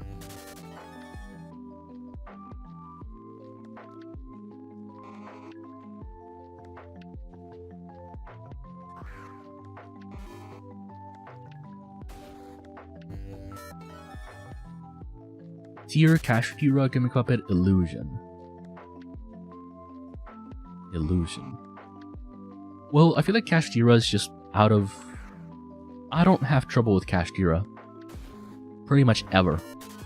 Because sure, their effects are annoying, and they're very resilient, but if you're able to, like, clear their board, which can be tough sometimes, you should be fine. Tearlaments is the biggest deal, to me. I don't think any of my decks can deal with Tearlaments well enough. I haven't even seen Gimmick Puppets, so we'll see about that. Dragoon is damage and Red Eyes. It can pop a monster and then inflict the burn, and once per turn can be tower and negate by a card by discarding. Ooh. That's tough. Ancient Gear needing their graveyard. Nice for you. I don't know. Maybe Ancient Gear is what I build. Is Ancient Gear good? Because that's what I like, right? Like gimmicky go second decks that are hard to stop. So for example, Crusadia. Crusadia was funny because you essentially... The best combo back in the day for Crusadia was Lightning Storm, Kaiju. Yeah, you Lightning Storm the back row, you Kaiju the most important monster, and then you just do your full combo, even past Max C, and you are guaranteed to OTK. Like 1,000,000%. It's really just a 4K Omni Negate that can't be targeted. Well, okay. That's kind of okay though, isn't it? Because White Woman Jump Scare can take care of it, right? Not just White Woman Jump Scare, but also tons of decks have non-targeted removal. For example, Exosisters, the Trap, is non-target removal. Pirelli Bounce is non-target removal. Yeah, I'm pretty sure some of my decks can deal with Dragoon. Some. Sky Strikers is just gone.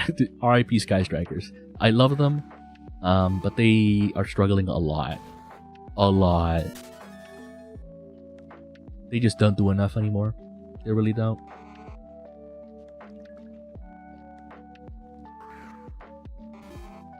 Yeah, that's why nobody uses Dragoon anymore. See, that's interesting, because they unbanned it, because they probably knew that people can deal with it. More importantly, people are going to craft it, most likely. Or, like, pool for it and waste gems to get a Dragoon. And they're going to realize most decks can deal with that. Most decks run the White Woman Jump Scare. And they would love to use the material for the White Woman Jump Scare. Even Cyber Dragons could get away from it with the fusion, with the extra deck monster. You have to waste Verte and run 3 bricks? That's crazy. That is crazy. Actually wild that people would do that.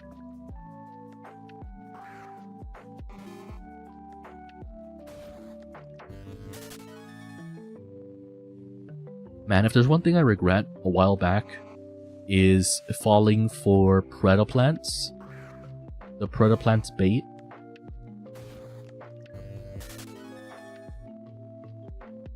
Because Predaplants seemed to be kind of okay. Like, it was similar to Infernoble, where if you spend a bunch of materials on Predaplants, and in the right conditions, you were unstoppable, and your board put up big bodies with Omni Negates and stuff. The issue was that it was so much material, and I got to like 70% of the deck, and then just didn't finish building it because by the time I finished building it, it just wasn't even good anymore. You got 3 super poly out of Predaplant? I don't think I did. I think that's the one thing I didn't craft, the 3 super polys. Because back then it was limited to 1. Super poly, I mean. So, yeah, definitely not.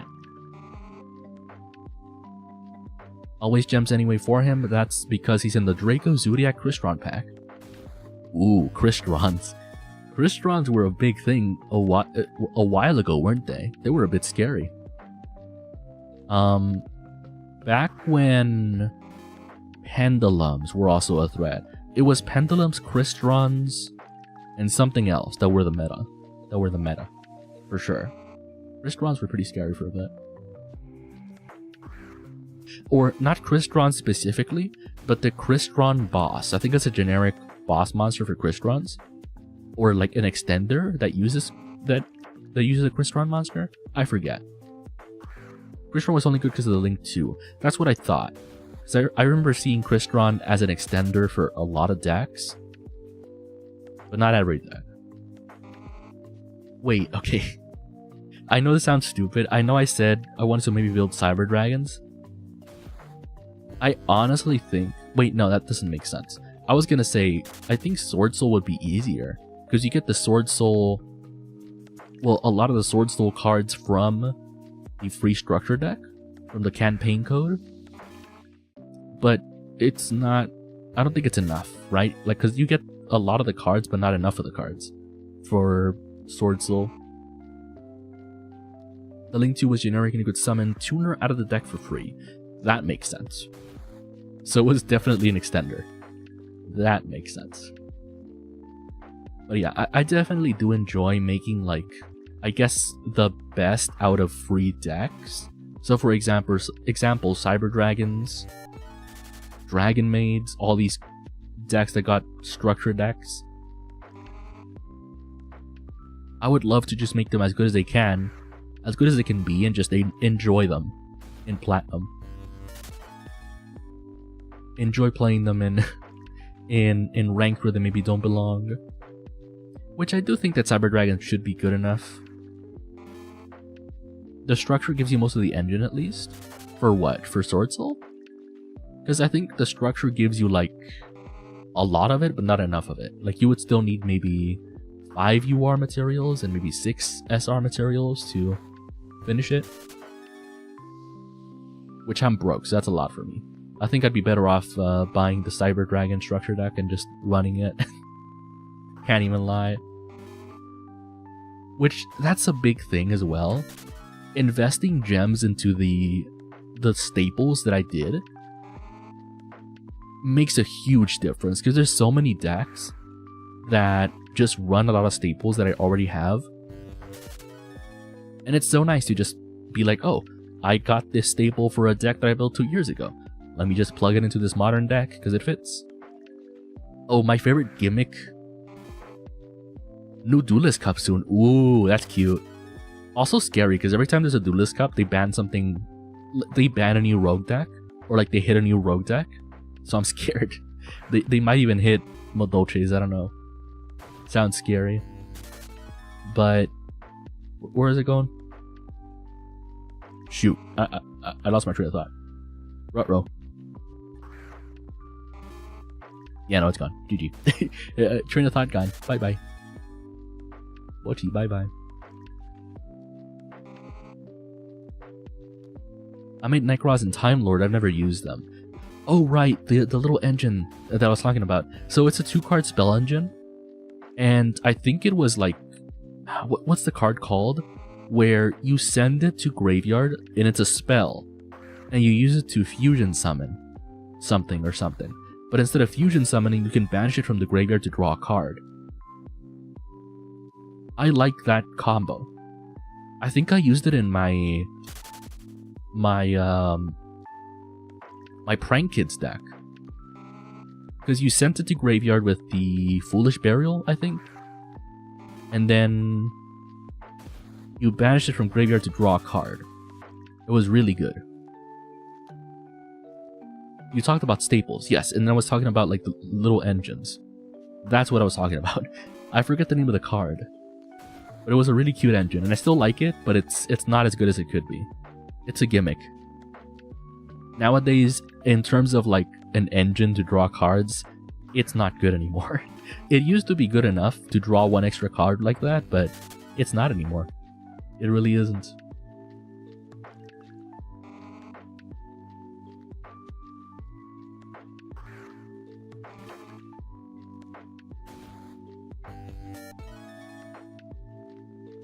Let me see if I can find it. Yu-Gi-Oh! Foolish Burial Goods?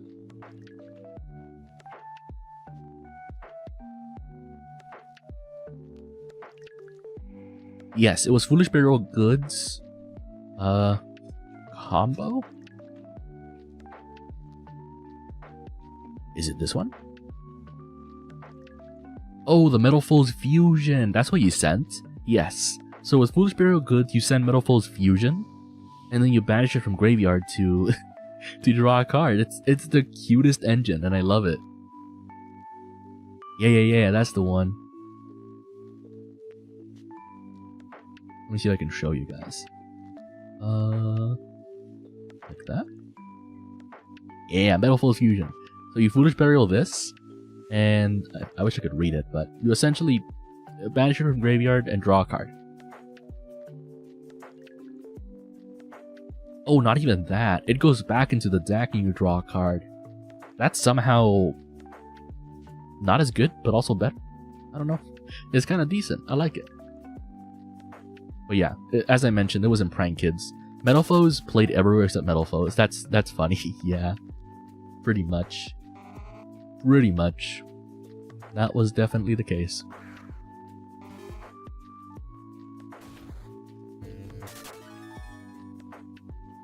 Okay, not gonna lie, I kind of want to do one more horde and then call it a stream, because apparently this is going pretty well for a YouTube only stream. I guess I'm gonna just have to commit to YouTube then, because it is just a much simpler process than doing both Twitch and YouTube. Because one thing that's for sure I don't like about Twitch, and I probably shouldn't say it like this, but they have so many bots. They have a gross bot problem. It's like maybe 80% of the chat that I get on Twitch is bots. Whether it's Discord bots or VFX artists that are starting up fake conversations that just like chat you up just to be like, oh, actually, I make VTuber assets and VTubers. You should see my profile. And it's like, get the heck out of here. And then there's the free viewers bots.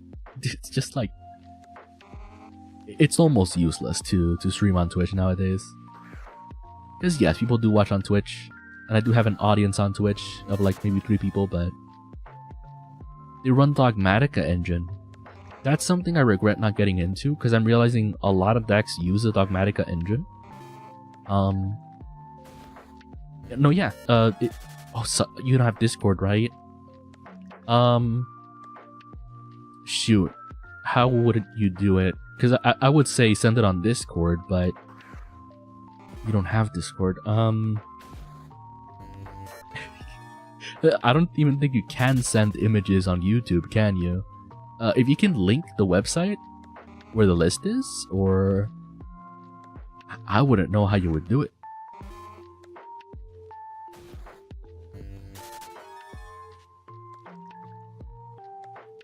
Is it on Master Duel Meta somewhere? Is it on the website?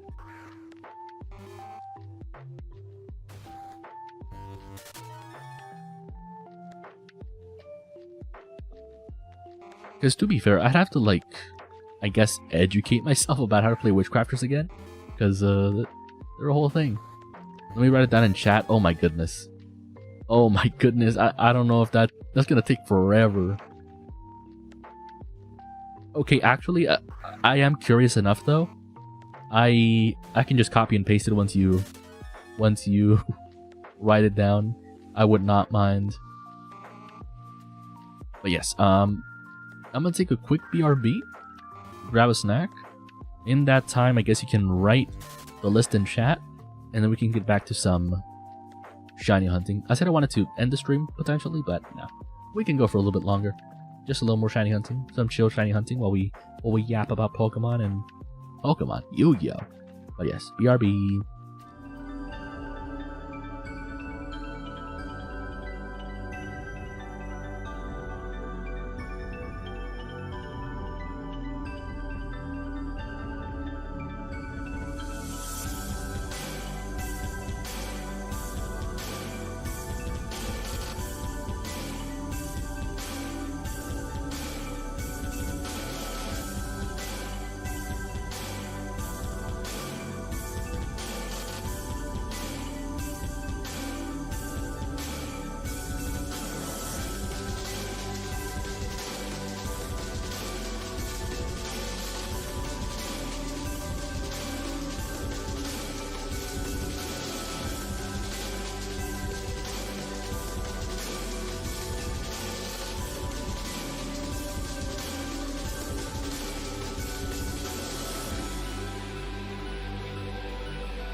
Okay, I am back. So, sorry about that. Let me get myself together here. I want to pull up Master Duel so I can copy that heckin' deck list. Because now I'm curious. Now I want to build it.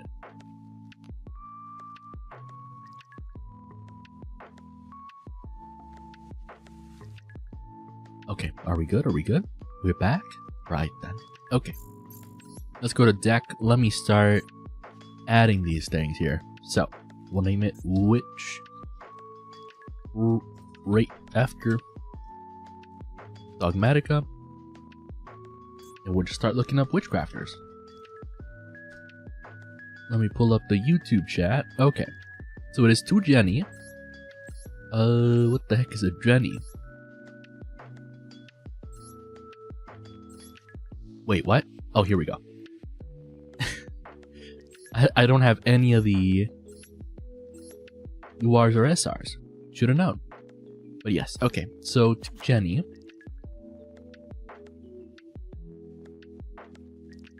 Three red, which should be Shmieta. And then 1 blue Smug and 1 Eagle. 1 blue Smug is Madame Vare, right? That's why I imagine 1 blue Smug? Yeah. That just makes sense. 1 blue Smug. Wait, Madame Vare's an SR here? Let's go.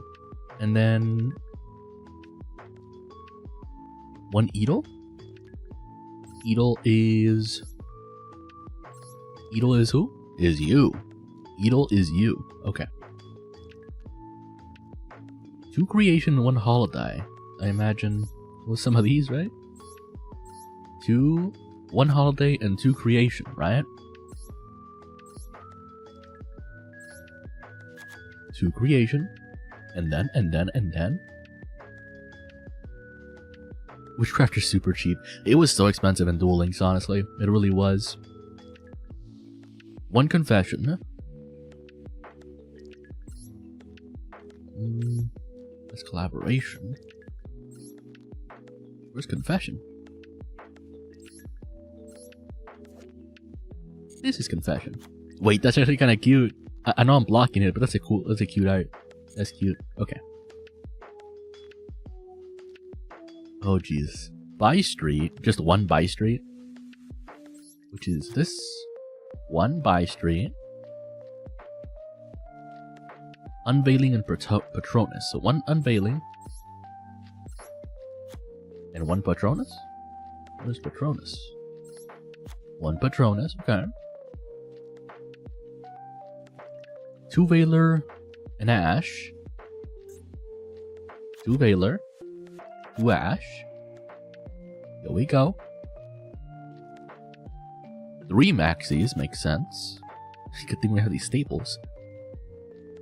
2 triple tactics. You may want to experiment though. I've seen some versions also run one of the other SR and UR main deck. Well, I don't even know how the deck runs anymore. So we'll definitely have to experiment, for sure.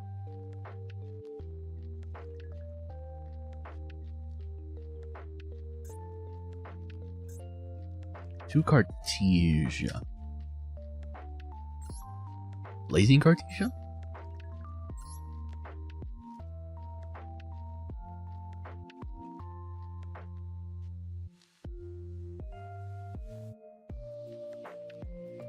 Two Cartesia. Is it these? Blazing Cartesia? Fusion Summon. Okay. We'll do 2 of those. That should be everything for the first part. Okay. Then it's 1 Lightning Storm. Oh, there's quite the list so far. 1 Lightning Storm. Oh jeez, my controller's connected. Let me disconnect that. Ew. Controller for Master Duel? Nasty. Earn 1 of the fusion, got it. So I can just do related cards and Cartesia Dust Dragon. That'll do. Right. Where was I? A called by and a cross out. A single 1 of each, got it. Where the heck?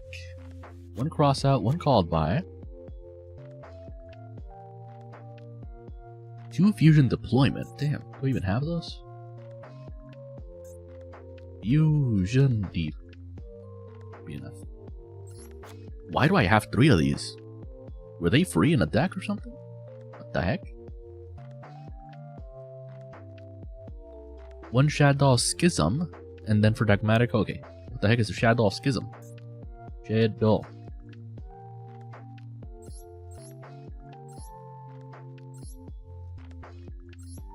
Shadow Fusion. Shadow Fusion. Hold on. Not even. Schism? Damn. I don't know how to type. Let me just copy. Hold on. I gotta copy and paste that. What the heck? Shadow Schism. That's the one. Like that? Okay, that's not good either.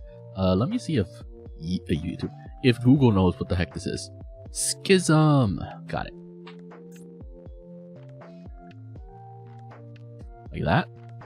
That's the one. Okay. Got it. And then Dogmatica, it's to Ecclesia. I'm gonna have to just look up Dogmatica. To Ecclesia. 1 Maximus. Nexus. 1 Maximus. And Fleur with 2 Near Servants. This is Fleur, right? I imagine that's Fleur. It looks like Fleur. Yeah. With 2 Nadir Servants. Damn, it's looking very expensive so far. 1, 2, 3, 4, 5, 6 URs? Not even including the extra deck? Oh god. 2 Super Polys. I should have Super Poly. But only 1 maybe. I do only have 1. That's rough. That's rough. Generic Super Poly targets with 1 of the Witchcrafter Fusion. Witchcrafter Fusion. Related cards. Vice Madam. I imagine that's what this is, right?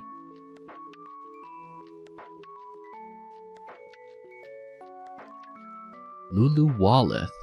And the Cartesia Fusion. I already have the Cartesia Fusion. What the heck is Lulu? Lulu Walleth. Oh my god. Let me just type in Lulu, see if that gets me something. Oh. Despian Lulu Walleth. Got it.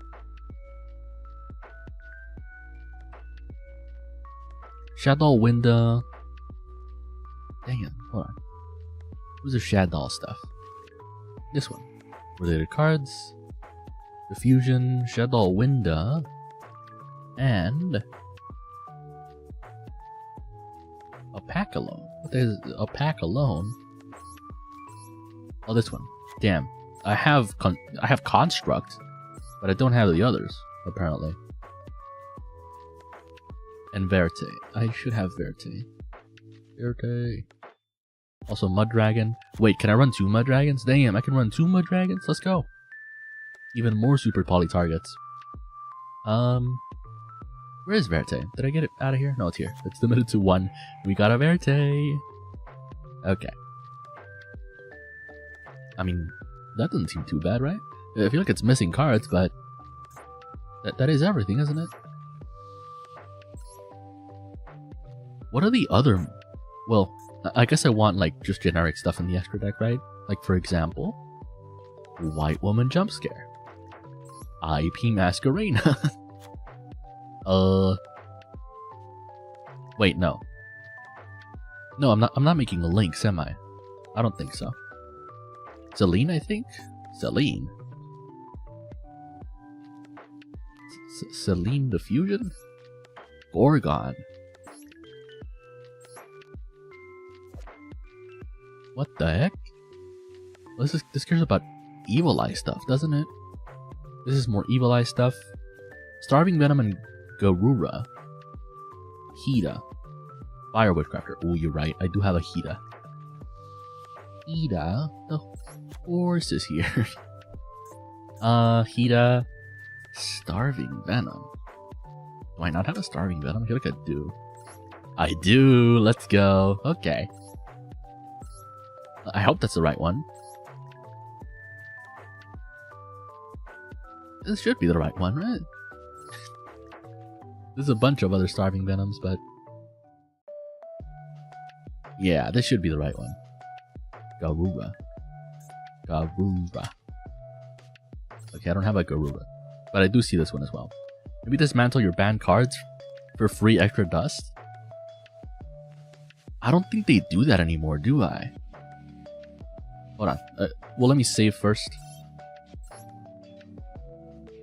Let me save first. Dismantle selected cards. What would it be? Where are they? SRs and URs that are restricted. Limited, semi-limited, and forbidden.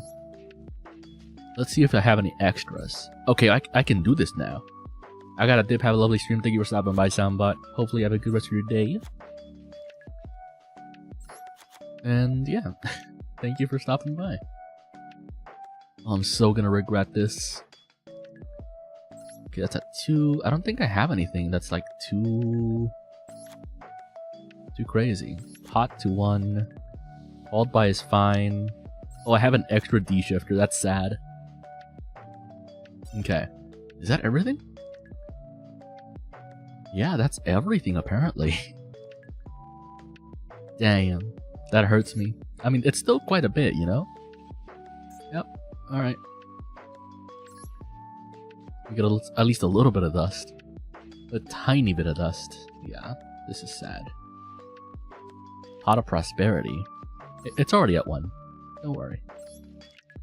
Electromite. Man. This hurts me. It really does. Lightning Storm to 2. Hurts me a lot. It really does. Big sad, big sad. Heckin' Mecha Hornet is at 1. Why is that? Why did they do that? Aluber is at 2. Anti-Spell Fragrance at 2. A Dino's at 1. I don't even run Dinos. I don't know why I have that. Quick Launch. A Rocket. Oh, that's right. I built D-Link a while ago. Dragon Link a while ago. That's funny. I did do that, didn't I? Okay. Let's do an evenly matched. To finish the deck off at least. Make it playable. Mega Hornet is free level 4, that's why. I guess so. I guess that makes sense. Okay, so let's do the math here. For SRs, 1, 2, 3, 4, 5, 6, 7.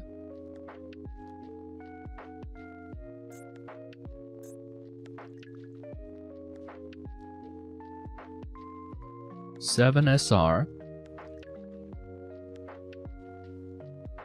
And how many URs? 1, 2, 3, 4, 5, 6, 7, 8, 9, 10, 11. 11 URs. Alright, so we'll keep this bookmarked in case I want to build it. But for now, maybe Cyber Dragons. There's a Funko Pop game on Switch. How does that work? How do you make a Funko Pop game? What the heck? Also, I have enough to like buy all the structure decks. Well, not all the structure decks, but you know, enough of the structure decks. New accessories? Oh, that's interesting. It's cute. I don't want it, but that's cute. Red Eyes, Dark Dragoon, that's funny. Gimmick Puppet, that's also funny. Ooh. Interesting. I don't know who those are, but they are interesting. Okay, new packs, new secret packs. Hey, free pull. Hell yeah, dude. I like free pulls. I like free stuff. Ooh, okay. What could I expect from a free pack, right? Structure decks, okay. So I haven't bought Blue Eyes. Go me. I haven't bought Spellbook. Go me. Good for me. I have bought Dragon Maids, Spear Strike, Vortex of Magic, Cybernetic Successor. So I should have all the Cyber Dragon cards, right? So now I'm wondering What's like the best Cyber Dragon build I could do? Because I kind of want to do Cyber Dragons. You know? Let's check Master Duel meta. let's see what Cyber Dragons are doing right now. Let's see what the heck Cyber Dragons are doing. Actually, I can show you guys, right? Like that? Yes. Yes, I can. If the page would load. Would the page load? There it is. Alright, let's look up Cyber Dragons. No Cyber... Oh, there is a Cyber Dragon. Oh my gosh. Wait, what rank did they reach? I didn't even check. Master 5. That's crazy. I was hoping to post this once I hit Master 1, but I haven't been motivated enough to continue with the grind in this mind-numbing format. Getting to Master 5 though was relatively smooth. Let's go. Beyond that it gets rough. Overall, I got a couple of 7 or 8 win streaks, so if the game's being fair, and you're not losing a coin flip against Tenpai every game, then you can do your thing. Oh god, before talking about the new changes, I wanted to mention a few things about Diabelastar. We're running Diabelastar, Galaxy Soldier, Diabelastar, a Kaiju, Machine Duplication. It all seems normal. The extra deck has all the Cyber Dragon stuff. Chaos Angel's funny. Yeah, no, this doesn't even seem that difficult to make. Let's go? Kinda? No, yeah, this actually seems very doable.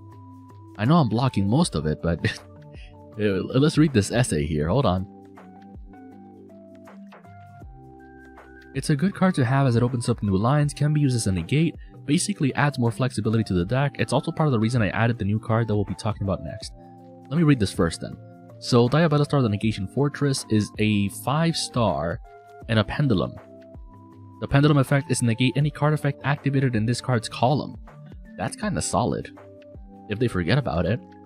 And then the monster effect, if you do ever tribute summon this, if there's a column with no cards, you can special summon this card from your hand to your zone in that column.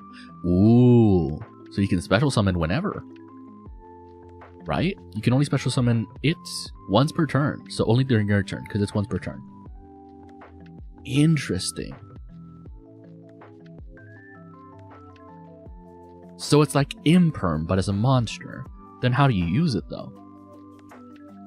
In my previous list, I added the second Naxter to help with the consistency issue of the deck. While sometimes it was good to open, a lot of times it was a brick. I soon replaced it with Foolish Burial, as I think it's best option available. It's a combo piece and can be used as a starter or extender. If your opponent controls a monster, then Core plus Foolish is a good combo. What do you send with Foolish though? Oh, send the monster from deck to graveyard. Well, it's also a thrust target, which is important to remember. For the Foolish Burial? What are they sending with Foolish Burial? What the heck? The other change that I did was taking out one Lightning Storm and going back to the 40 cards. That makes sense.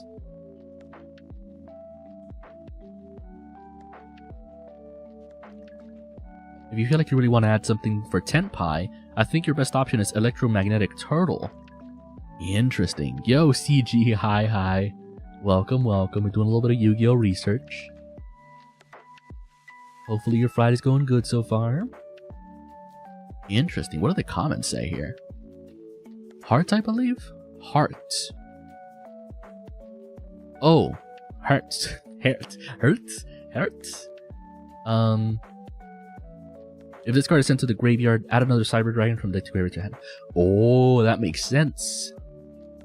See, that's pretty cool. We can definitely build this like right now. Absolutely. I pretty much might only have to make a couple of extra deck cards. Clockwork Knight is really good for Tenpai. It's really for Tenpai. All face up. Oh, hold on. And it's a rare, so we can do it. All face-up monsters in the field become machine monsters. All machine monsters you control gain 500 attack defense, and theirs lose 500 attack defense. Banish this card from your graveyard, discard one card, add an earth machine monster from your deck to your hand. So, you could also send this to the graveyard with Foolish Burial. That's interesting. Most of the Cyber Dragon Names are German. Got it. That makes sense. Yeah, because I'm like, that Hertz is Hertz is heart, right? I had a Rammstein phase. A Rammstein phase. I can understand a little German. No, I can't. Don't listen to me. Don't listen to me. I can't. I know like maybe a couple of buzzwords, a couple of words. Same as Japanese. I know like a couple of words. But yeah, we can totally just build this. I'm positive, because isn't Galaxy Soldier in the Galaxy Structure deck? So, no Cyber Dragon is Earth? Light... Why not? I thought they would be Earth, because they're machines, right? They're Earth machines. I guess not. What? So then, there is no effect for this, right? What would they be adding? What the heck? Oh, they add Max C! Me German judges. They can add Max C with Clockwork Knight in Graveyard. Wait, no, never mind, I'm stupid. It's not an Earth machine. It's just Earth. So there's no Earth machines in the deck. That's weird. What the heck? I would have hoped this had a better effect. If there was a Kaiju that was an Earth machine, even that would be a little bit more useful, but I guess it just has an on-field effect. The Graveyard effect doesn't do anything. But yeah, we can definitely do this. Let me switch screens so we can start the process of making it, because I think we can do it pretty easily. I don't see why not. Alright, let's just look up Cyber Dragon. Okay, we have a lot here. So, 3 of these, of course. And then 3 hearts. 3 hearts, 3 core. Damn. It's looking good so far. 3 Max C. Can't go without it. 3 Max C. 3 Ash Blossom, of course. The usual. Any other staples? Lightning Storm at 1 and a Feather Duster as well. 1 Feather Duster, 1 Lightning Storm. 1 Kaiju. I do have that Kaiju. We do it. I do have the Fire Kaiju. I'm sure there's a reason why this Fire Kaiju in particular, but even if there isn't a reason, so be it, you know?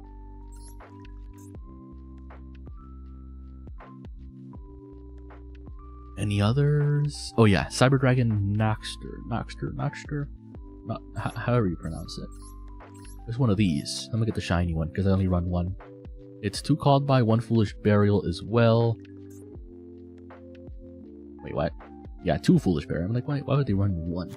2 Foolish Burial. Other way around. 2 Called By, 1 Foolish Burial. The 2 Triple Tactics Thrust. Where is that? Where is that bad boy? Celestial Band Bookmark, kind of funny. Celestial Band? Do I have that? Oh, yeah, for DPE. I had this for DPE. That's funny, you got that. It's machine and you're locked into a machine with cyber. Oh. Oh, that's why. See, that's cool. I would have hoped it's an Earth machine, but it's not. Alright. But yeah, this was a DPE card. This was the main one to use for DPE. I don't know why. Oh yeah, the 500 damage. The 500 damage sometimes came in handy. Rarely, but it sometimes did come in handy.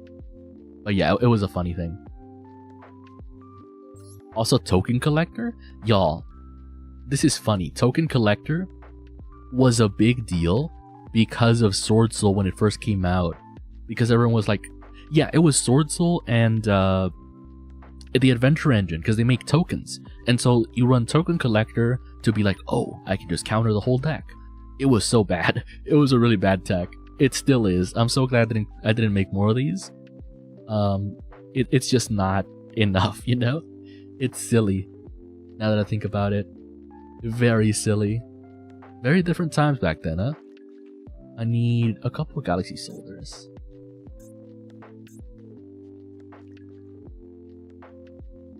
Why do I not have these? How to obtain? Are they in the structure deck? Oh, they are in the structure deck. Wait, okay, so here's the question. I think we just buy the structure deck, right? What does it come with? Okay, we can just make the structure deck. Doesn't matter. We can buy the structure deck, rather. It would be much cheaper than crafting. Because we get them for free anyway. Then Diabelistar. Wait.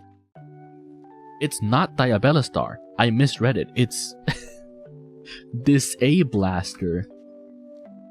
Not Disabler.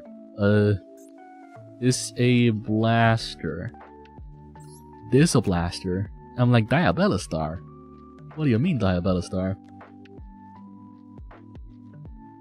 You want to run Ghost Nurse or the Electromagnetic Turtle for Tenpai matchup? They did mention it.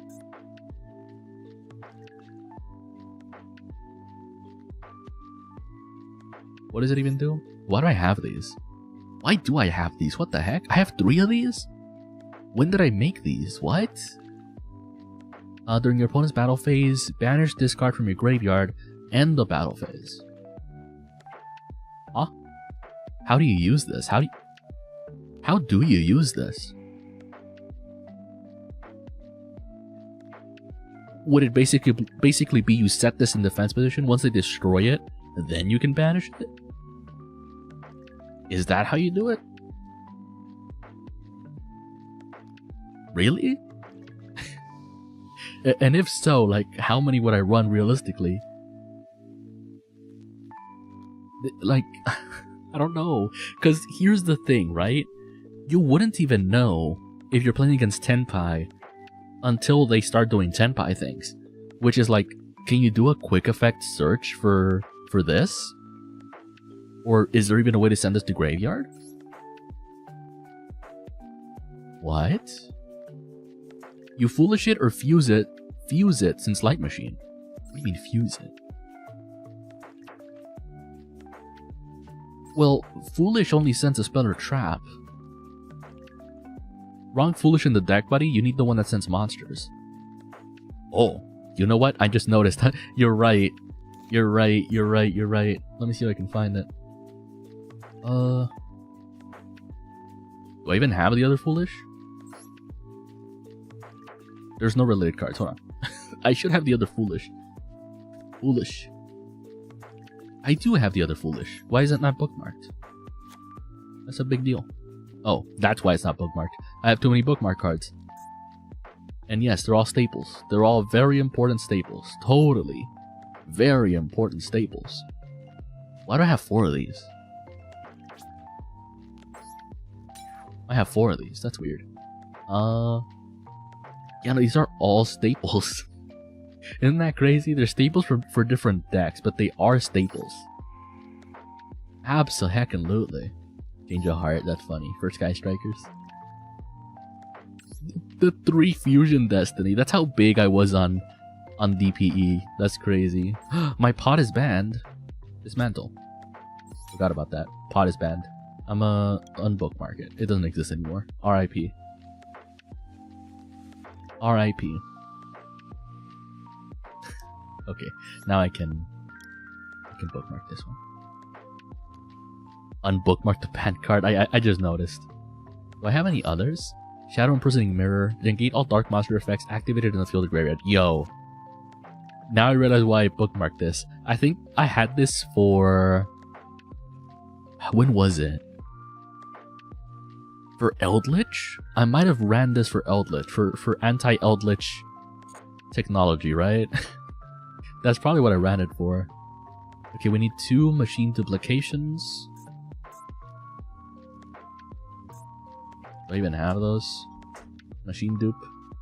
They're probably in the structure deck, that makes sense. Then we need an Overload Fusion. Also probably from the structure deck. We need a single Cyber Repair Plant. Wait, we can just related cards, hold on. Never mind. Let's go with Cyber. Cyber Repair Plant. One of those. Then we need 3 of the Cyber Emergency. Makes sense. I still think this is a really cool effect. It says, add a Light Machine monster that cannot be normal summon set to your hand. And if this is negated, you can just do it again. Well, okay, you can discard and add it to your hand to try again. But I think that's pretty cool. I think that's pretty cool. Me personally, I think that's pretty cool. The situational floodgate, it really is situational, honestly. But I like it. It's cute. It's cute at best. I need the 3 Clockwork Knights.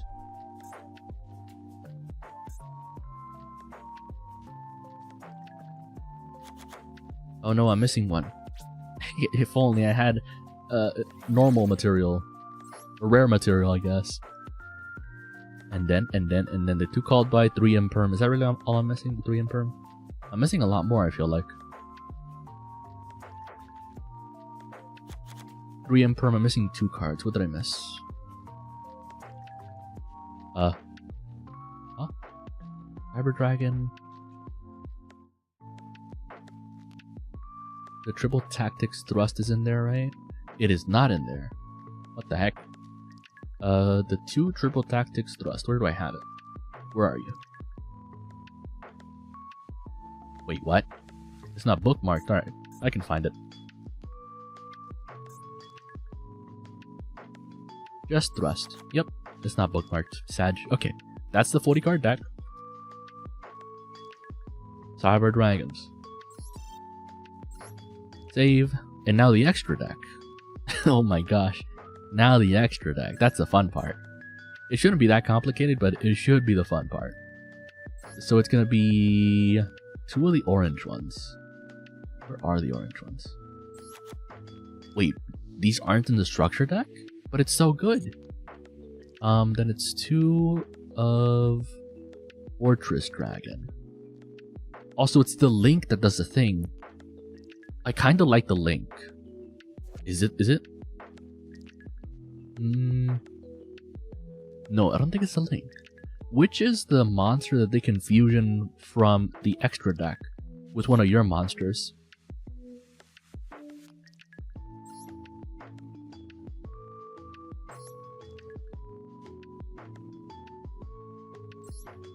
I'm looking for it.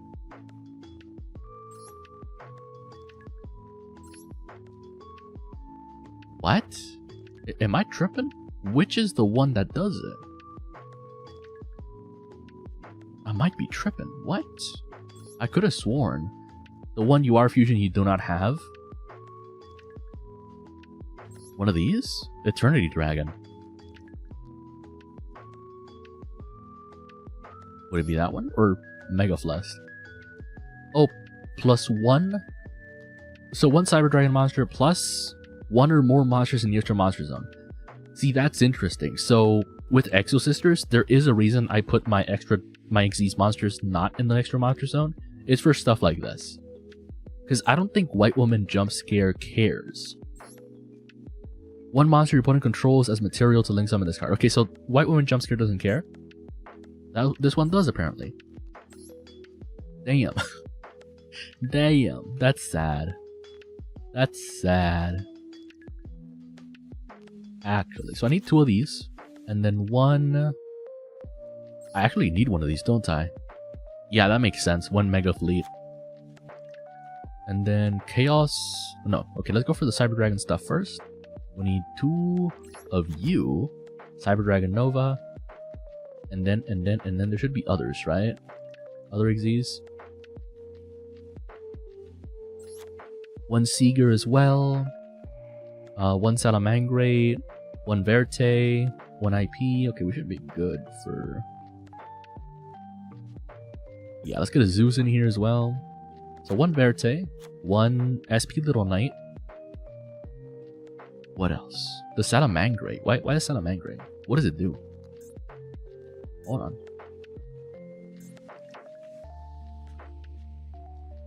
Salamangreat. Where is it? You. The Almirage. Let's read it together here. Quick effect. Tribute this card. Target 1 monster you control. Cannot be destroyed by your opponent's card effect this turn. When a normal monster you control is destroyed by battle while this card's in your graveyard. Oh. Yeah, I'd have to look into it, but this seems like part of a combo. I do have it though from the Salamangreats. And then Anima? Anima. Relinquished Anima. Verte. Zeus. Do I have Zeus? I do have a Zeus. Zeus and Typhon. That's crazy. Well, no, they actually don't run Typhon. That's weird. And Chaos Angel. Do I even have Chaos Angel? I don't think I do. I do. What the heck? Wait, what? Okay, there it is. I don't know if y'all saw, but it like bugged out for a second. One Chaos Angel, and then the one Chimera that I don't have. Related cards. This one. Cyber Dragon Infinity. We'll save. Okay. So, yeah, if we were to count 1, 2, 3, 4, 4 SRs, 1, 2, 3, 4, 4 URs. Not bad, honestly. It's to send Hertz to the graveyard, really. So sending Hertz to the graveyard is a big deal in this deck. Got it. Cyber Dragons. 4 UR SR. Yeah, it is 4, right? 1, 2, 3, 4. Well, actually, no, because if I 4 UR, 2 SR. Because if I buy the structure deck that this is in, that the Galaxy Soldier is in, how to obtain? What does the structure deck have? Structure deck have, sorry. It has 1 Galaxy Soldier. Which, either way, I don't mind. I might eventually build Galaxy Eyes for the same reason. It has trade-in. Oh, wait. This is actually pretty solid for, like, for meme decks. Trade-in is pretty solid.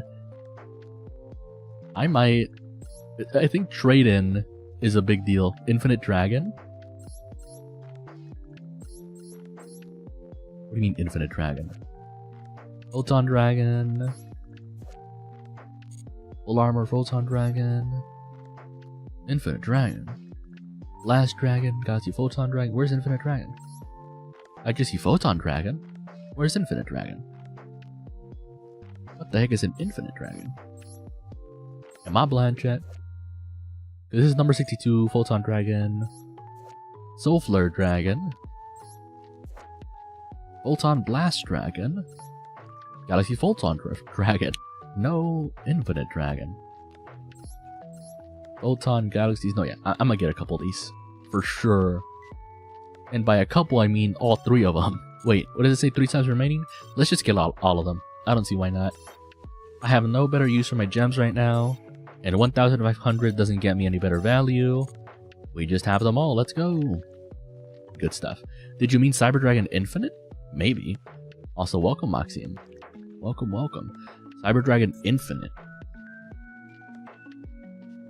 Maybe? Wait, it's this one, right? Oh, Infinity. That's the one. Yes, that's the one I needed. Infinity Dragon. But yes, now I really only need 1, 2 UR, 3 UR, 4 UR, and 2 SR. Put the Cyber Dragon pack pool? Is that a thing? Well, I should have... What do you mean? Cyber Dragon pack pool, is that a thing? Damn, 300 gems, what did I do? Is there an event going or something? What the heck? Infinity, my bad. You're good, you're good. I understood. I understood. Also, my Battle Pass progress is terrible. 69. Isn't that out of the Cyber Dragon deck? Not the Structure deck. No, because I bought all 3 of the Structure deck and it didn't come in the Structure deck. I'm pretty sure. Cyber Dragons have a pack, yes. Okay, same thing. I would have only opened, what, 10 packs? I don't think that's enough. I don't think that's enough to get what I need.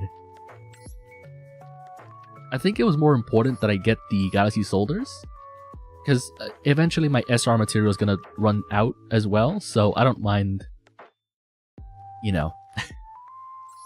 I don't mind. I mean, what is it, 4 URs?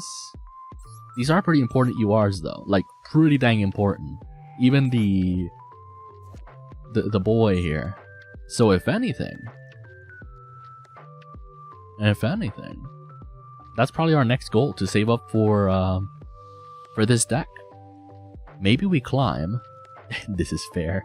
Maybe we climb with, what would it be? Heckin' the cat deck, Pirelli. We climb with Pirelli, with a disgusting, nasty, beautiful cat deck, with a fluffy cats deck, and then, and only then, we wait a month. This is the plan so far. We climb with Pirelli to Diamond 5. Big hopes and dreams, I know. Then we wait a month. An entire month. For the rank to reset. And you know what we do? We climb again, but with Cyber Dragons. That's what we do. I think. I'm climbing with Valmonica right now. Ooh.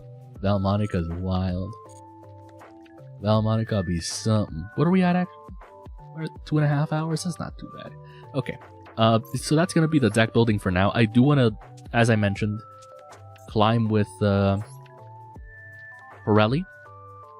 Because I did spend a good amount of gems on this and packs. Unironically, you just need 3 URs for the pack. Yeah, but like, how rare is it to get URs? I'm stuck in Diamond. Well, I never even tried to get past Diamond. Because at a certain point, it's not worth it. Even getting from Plat 1 to Diamond 5 is a nightmare. I can't even lie. It really is a nightmare. But yes, this is a Pirelli deck. It's cute. It's adorable. We got Happiness with the OTK. We got the X Pirelli Noir as a tower that negates. Well, not negates, but bounces. It's great, you know? It's great. I love it. But that'll be for next stream, potentially. Look forward to that, for sure. You have enough UR mats for 2 URs as well? I do, but it's important that I save those in case I want to unlock the pack for the Cyber Dragons. Which I do want to do that. Definitely want to do that. So for example, I would use SR material on Chimera Tech, and then open like, I don't know, 30 packs? And if I don't get what I need, I always have like, okay, so for 30 packs, let's say I save up 3,000 gems, 30 packs. You want to read Dragoon, by the way? Sure. So 30 packs will get me at least one of the URs that I need, right? And then I would have to choose which of the URs I craft from the 2. Basically. Alright, Red Eyes Dark Dragoon. Oh goodness. Let's read it together. So Dark Magician plus Red Eyes Black Dragoon, or 1 dragon effect monster. So it's a Dark Magician and any dragon. Cool, so Bestials can run this as well. Dragon Maids can run this maybe. Dragoon is goofy. Yeah, let's see what the heck this is. Cannot be destroyed by card effects. Okay, just period. Period, can't be destroyed by card effects. Period. Neither player can target this card with card effects. Crazy. During your main phase, destroy 1 monster your opponent controls, and if you do, inflict damage to your opponent equal to the monster's original attack. You can use this effect a number of times per turn, up to the number of normal monsters used as fusion material for this card. Interesting. Once per turn when a card effect is activated, quick effect, discard 1 card, negate the activation. If you do, destroy that card, and then this gains 4k attack. See, that's insane to me. This is what... Oh my god. In terms of popping cards to OTK, this is what this card wishes it was. Access code wishes it was Dragoon, because that's what this does, right? It gets a little bit of a buff from the Link monsters. You banish the Link monster to pop cards, to empty the board, to hopefully OTK. This used to be the OTK card for like Sky Strikers. Prank Kids did the OTK with this. And now we have Dragoon. Dragoon does it better. Oh, it is once per turn though, isn't it? Never mind. No, I think it's just busted. I think it's just too much. Access can destroy many cards, however. Many, yes. But about the same amount as Dragoon usually. Because rarely can you link climb enough with access code to pop more than like 3 cards, right? And from my understanding, you need minimum 2 normal monsters to get Dragoon, right?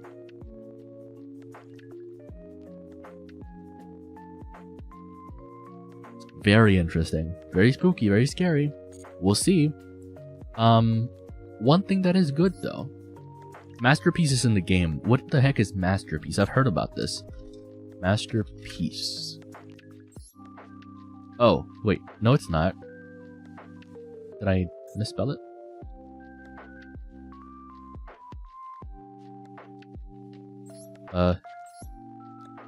No.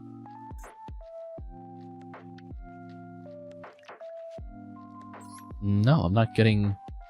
I'm not getting it. Where is it? What do you mean? Did I misspell it? True Draco card. So it wasn't. Okay, so okay. So it's one of these, right? Must be special summoned by tributing. That's the usual, yeah. Once per turn during either player's turn, when a card effect is activated, negate the activation. So it's once per turn, that's fine.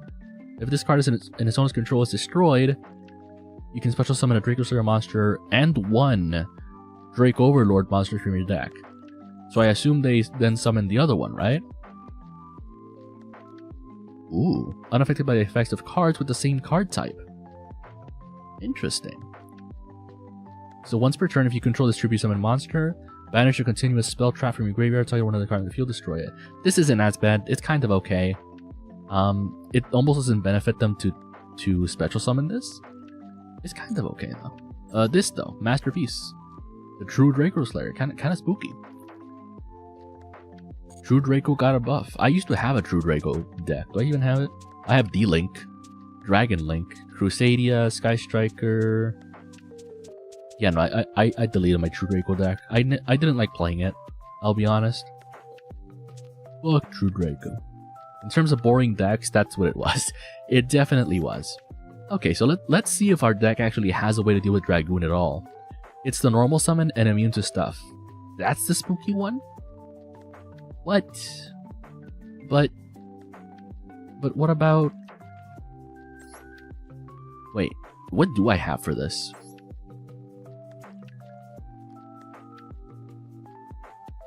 Wait, what? Do I not have non-target removal with this? I could have sworn I had non-target removal in... Whoa. I just got Dragooned by a Shining Sarcophagus deck? Oh no. It's splashable is the problem, that's what I'm seeing. I really thought Pirelli had a way to deal with that. Whoa, is there really no way to deal with it? I should just kaiju for the cat?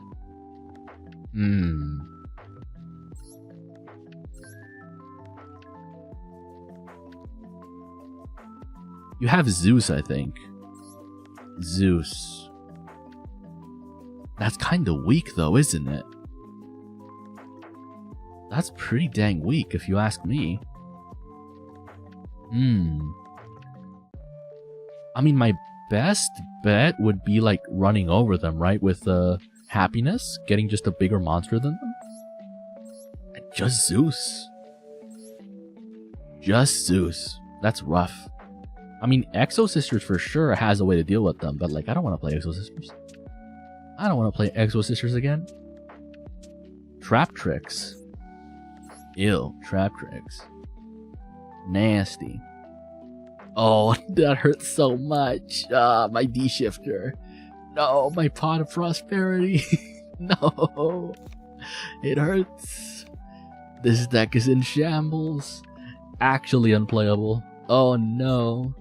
Do I have a better pot I can use? Oh no. No. It's Kaiju season, it seems? Maybe. Which would be very bad for any deck of mine. Oh no. Add one onto your hand. You cannot special summon during the turn you activate this card. That is rough, dude. Am I actually gonna have to run Pot of Duality? Oh no. No. Okay, isn't there a spell? What's the spell that does the same thing as D-Shifter? There's a spell that does the same thing as D-Shifter, right? But then it's like, do I even want to...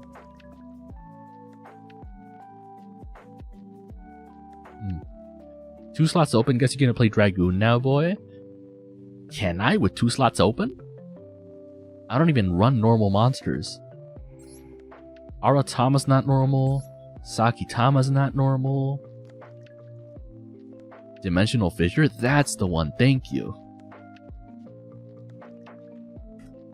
The D-Fissure. Any monster since the graveyard is banished instead. Maybe. It might not do anything, but maybe. And then I have to replace Pot. Where's Pot? How do I replace Pot? Pot is too good. What if Change of Heart? What if for Dragoon, Change of Heart? No, I need consistency. I need card draw. You just need a dragon and Dark Magician and a fusion. Any dragon, a Dark Magician, and fusion. That's 3 things. That's 3 slots that I need plus a slot in my extra deck, which I don't have. I don't have that. My extra deck is sacred, as far as I know. Here's the thing. Instead of running D-Fissure, I just talked about this. What if I run Foolish Burial Goods and have Metal Foes Fusion? And Metal Foes Fusion. What if that's what I do? I run a brick card with another brick card. Why not? I don't think it is a brick card, is it? Because I can activate it, right? I don't know. Heavy Storm is also good and make Verte. Okay, no, I'm not willing to run Metal Foes Fusion. That's stupid. Brother, you have 2 Upstart Goblin? Yes. But this deck already struggles to OTK. I do not want to give people extra life. It's not smart. It barely even works in Sky Strikers. It's bad for Sky Strikers, as a matter of fact. I never understood why people ran this card. I only have 3 because I built it for an Exodia meme deck. There's no other reason. I mean, Heavy Storm is fine, but I don't need to replace Heavy Storm. I need to replace Pot. I need to card draw. Into the Void, maybe? If you have 3 more cards in your hand, draw 1 card. During the end phase, discard your entire hand. No. I need my hand a lot. No, no, no. 1 for 1? No. I don't run level 1s. Each player draws 1, then discards 1. No. Triple Tactics? I feel like Triple Tactics might work. Ooh, Thrust. Well, no, Triple Tactics is fine. It's fine. It might replace Pot. Maybe. It just might maybe replace Pot. Forbidden Droplet. Yeah. No. Dark Ruler no more. That's what we do. There's an Xyz that draws 2 cards. It's time. Rank 4. Is it Dugaris? I think it is Dugaris. Yeah. Detach 2 materials. Skip your next draw phase, draw 2, then discard 1. This is rough, because if I have enough materials to make this, I might as well do the Exosister thing. This is really risky, it's not worth it. Because basically, if I have any 2 rank 4 monsters, I can full combo. So, there's no use in going into Dugaris here. For sure, no use. Also, what is this? Why do I run this? Evil Swarm Exiton Knight. 2 level 4 monsters, 1 per chain. During your main phase, or your opponent's battle phase, if your opponent has more total cards in their hand and field than you do, detach 1 material from this card, destroy all other cards in the field, and your opponent takes no damage. That's stupid. That's stupid.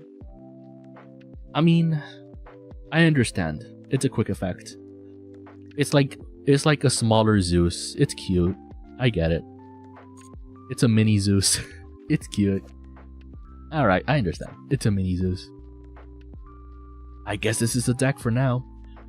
Also has issues OTK, Dark Rooter no more. This turn damage? Wait. What? I didn't know about that. Okay, so then... so, wait a minute. Oh no. Heckin' Dark Hole? Baguska? I already run Baguska. Well, I don't run Baguska as a matter of fact. Instead I run this, which is, I think, better. Well, no. No. I pretty much never go into Baguska. Baguska for Pirelli is an option. Hey, this doesn't look like shiny hunting. I know, we derailed the stream. Don't worry about it. We did like an hour and a half of shiny hunting. And it's only been like an hour of Yu-Gi-Oh! Don't worry. Don't worry. It's even so far. Almost even. But yeah, no, the shiny hunting was not successful. Nothing really happened. Why do I have this? Oh, that's funny. What even do? Nibiru? No, I already run Nibiru.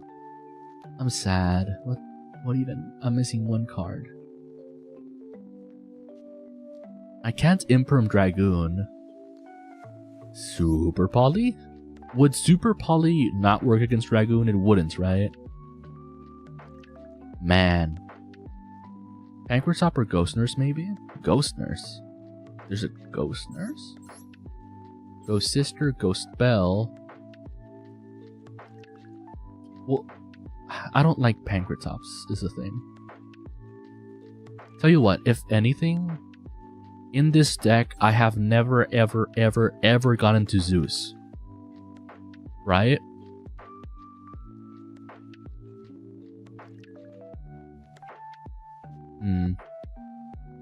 Maybe I should be doing that though. Maybe I should learn from my mistakes and go into Zeus eventually, but I just don't think there's space. Because here's the thing. This never comes up, right? This is like a mini Zeus. I don't think it comes up enough. Maybe for Dragoon specifically, we run the White Woman jump scare, right? Because this can deal with Zeus. No, not with Zeus. With I almost called him Baguska. Dragoon. That's who I meant. Maybe that's what we need. A White Woman jump scare. Also, what's Barrier Statue doing in that bookmark? This? For Madolche. What do you mean?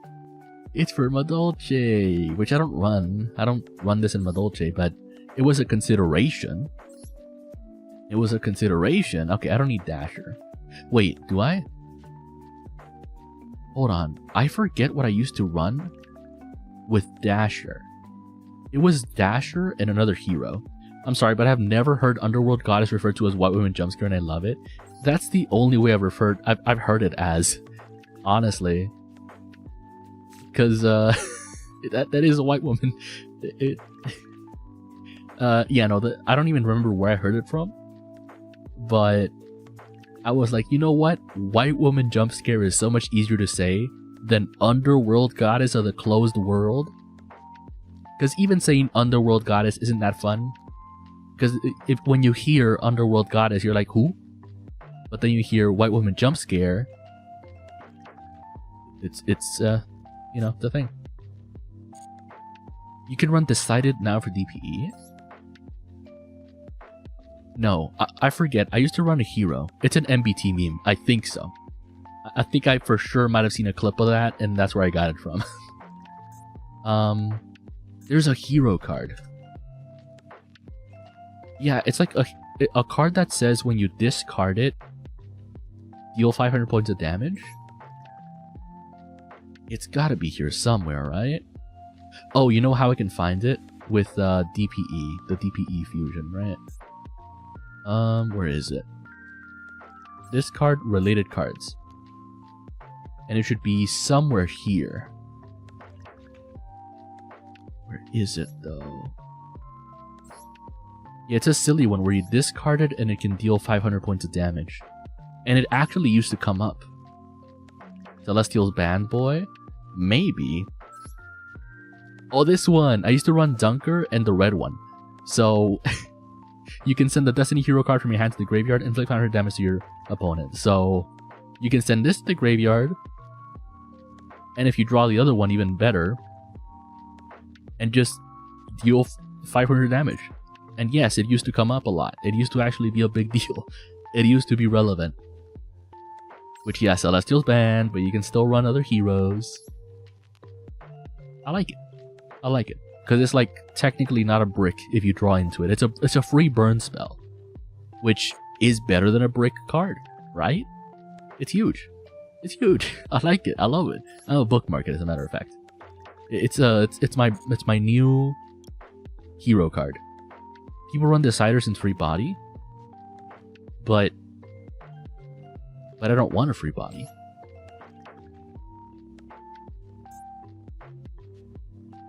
Hold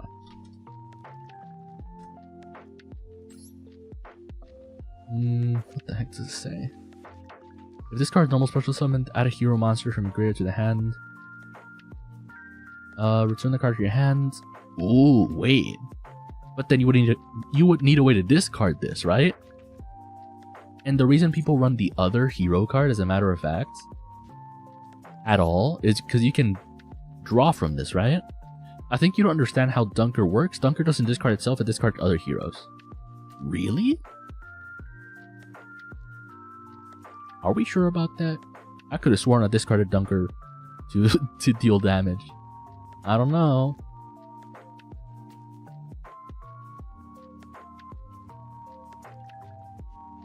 Yeah.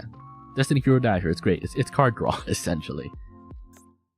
Okay, I kinda like Decider, though.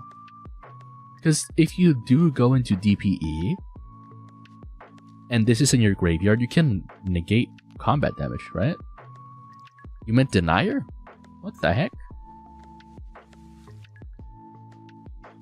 Hold on.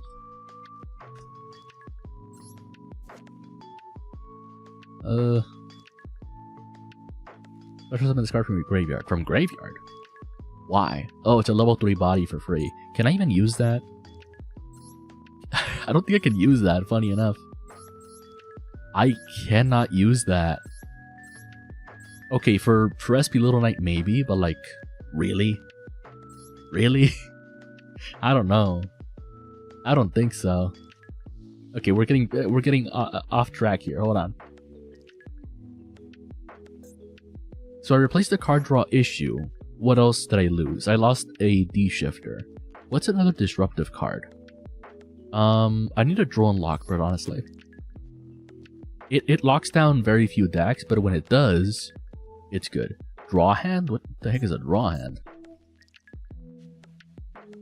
Oh, you mean to test the hand?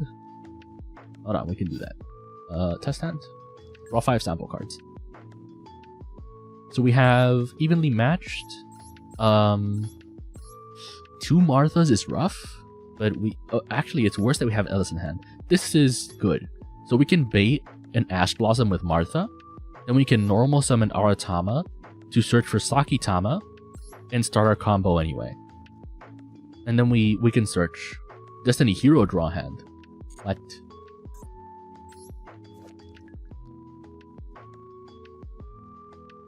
Special summon this card from your graveyard, but banish it when it leaves the field. You know what? Oh, that's so good though. But then I would have to make room for DPE. And I don't think it even fits in my extra deck. No, it actually doesn't fit. It's good, and I see it. Man, now I want to play a deck with DPE. DPE is cute. It's such an old card. Such an old card. Okay, we're done here though. That's enough like theory crafting. We made Cyber Dragons. We only need a little bit to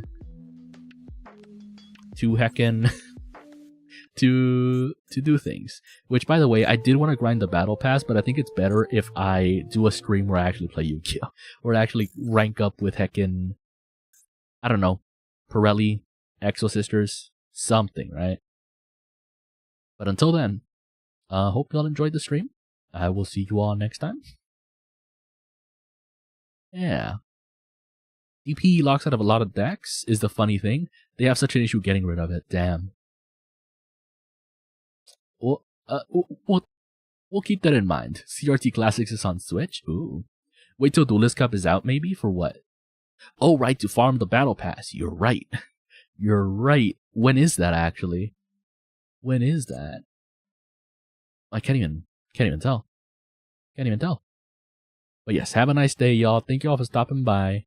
Here is y'all's final daily reminder that you are loved and deserve all the respect. Thank you all for stopping by. Hope y'all have a nice rest of your day, and I'll see you all next time. Bye-bye.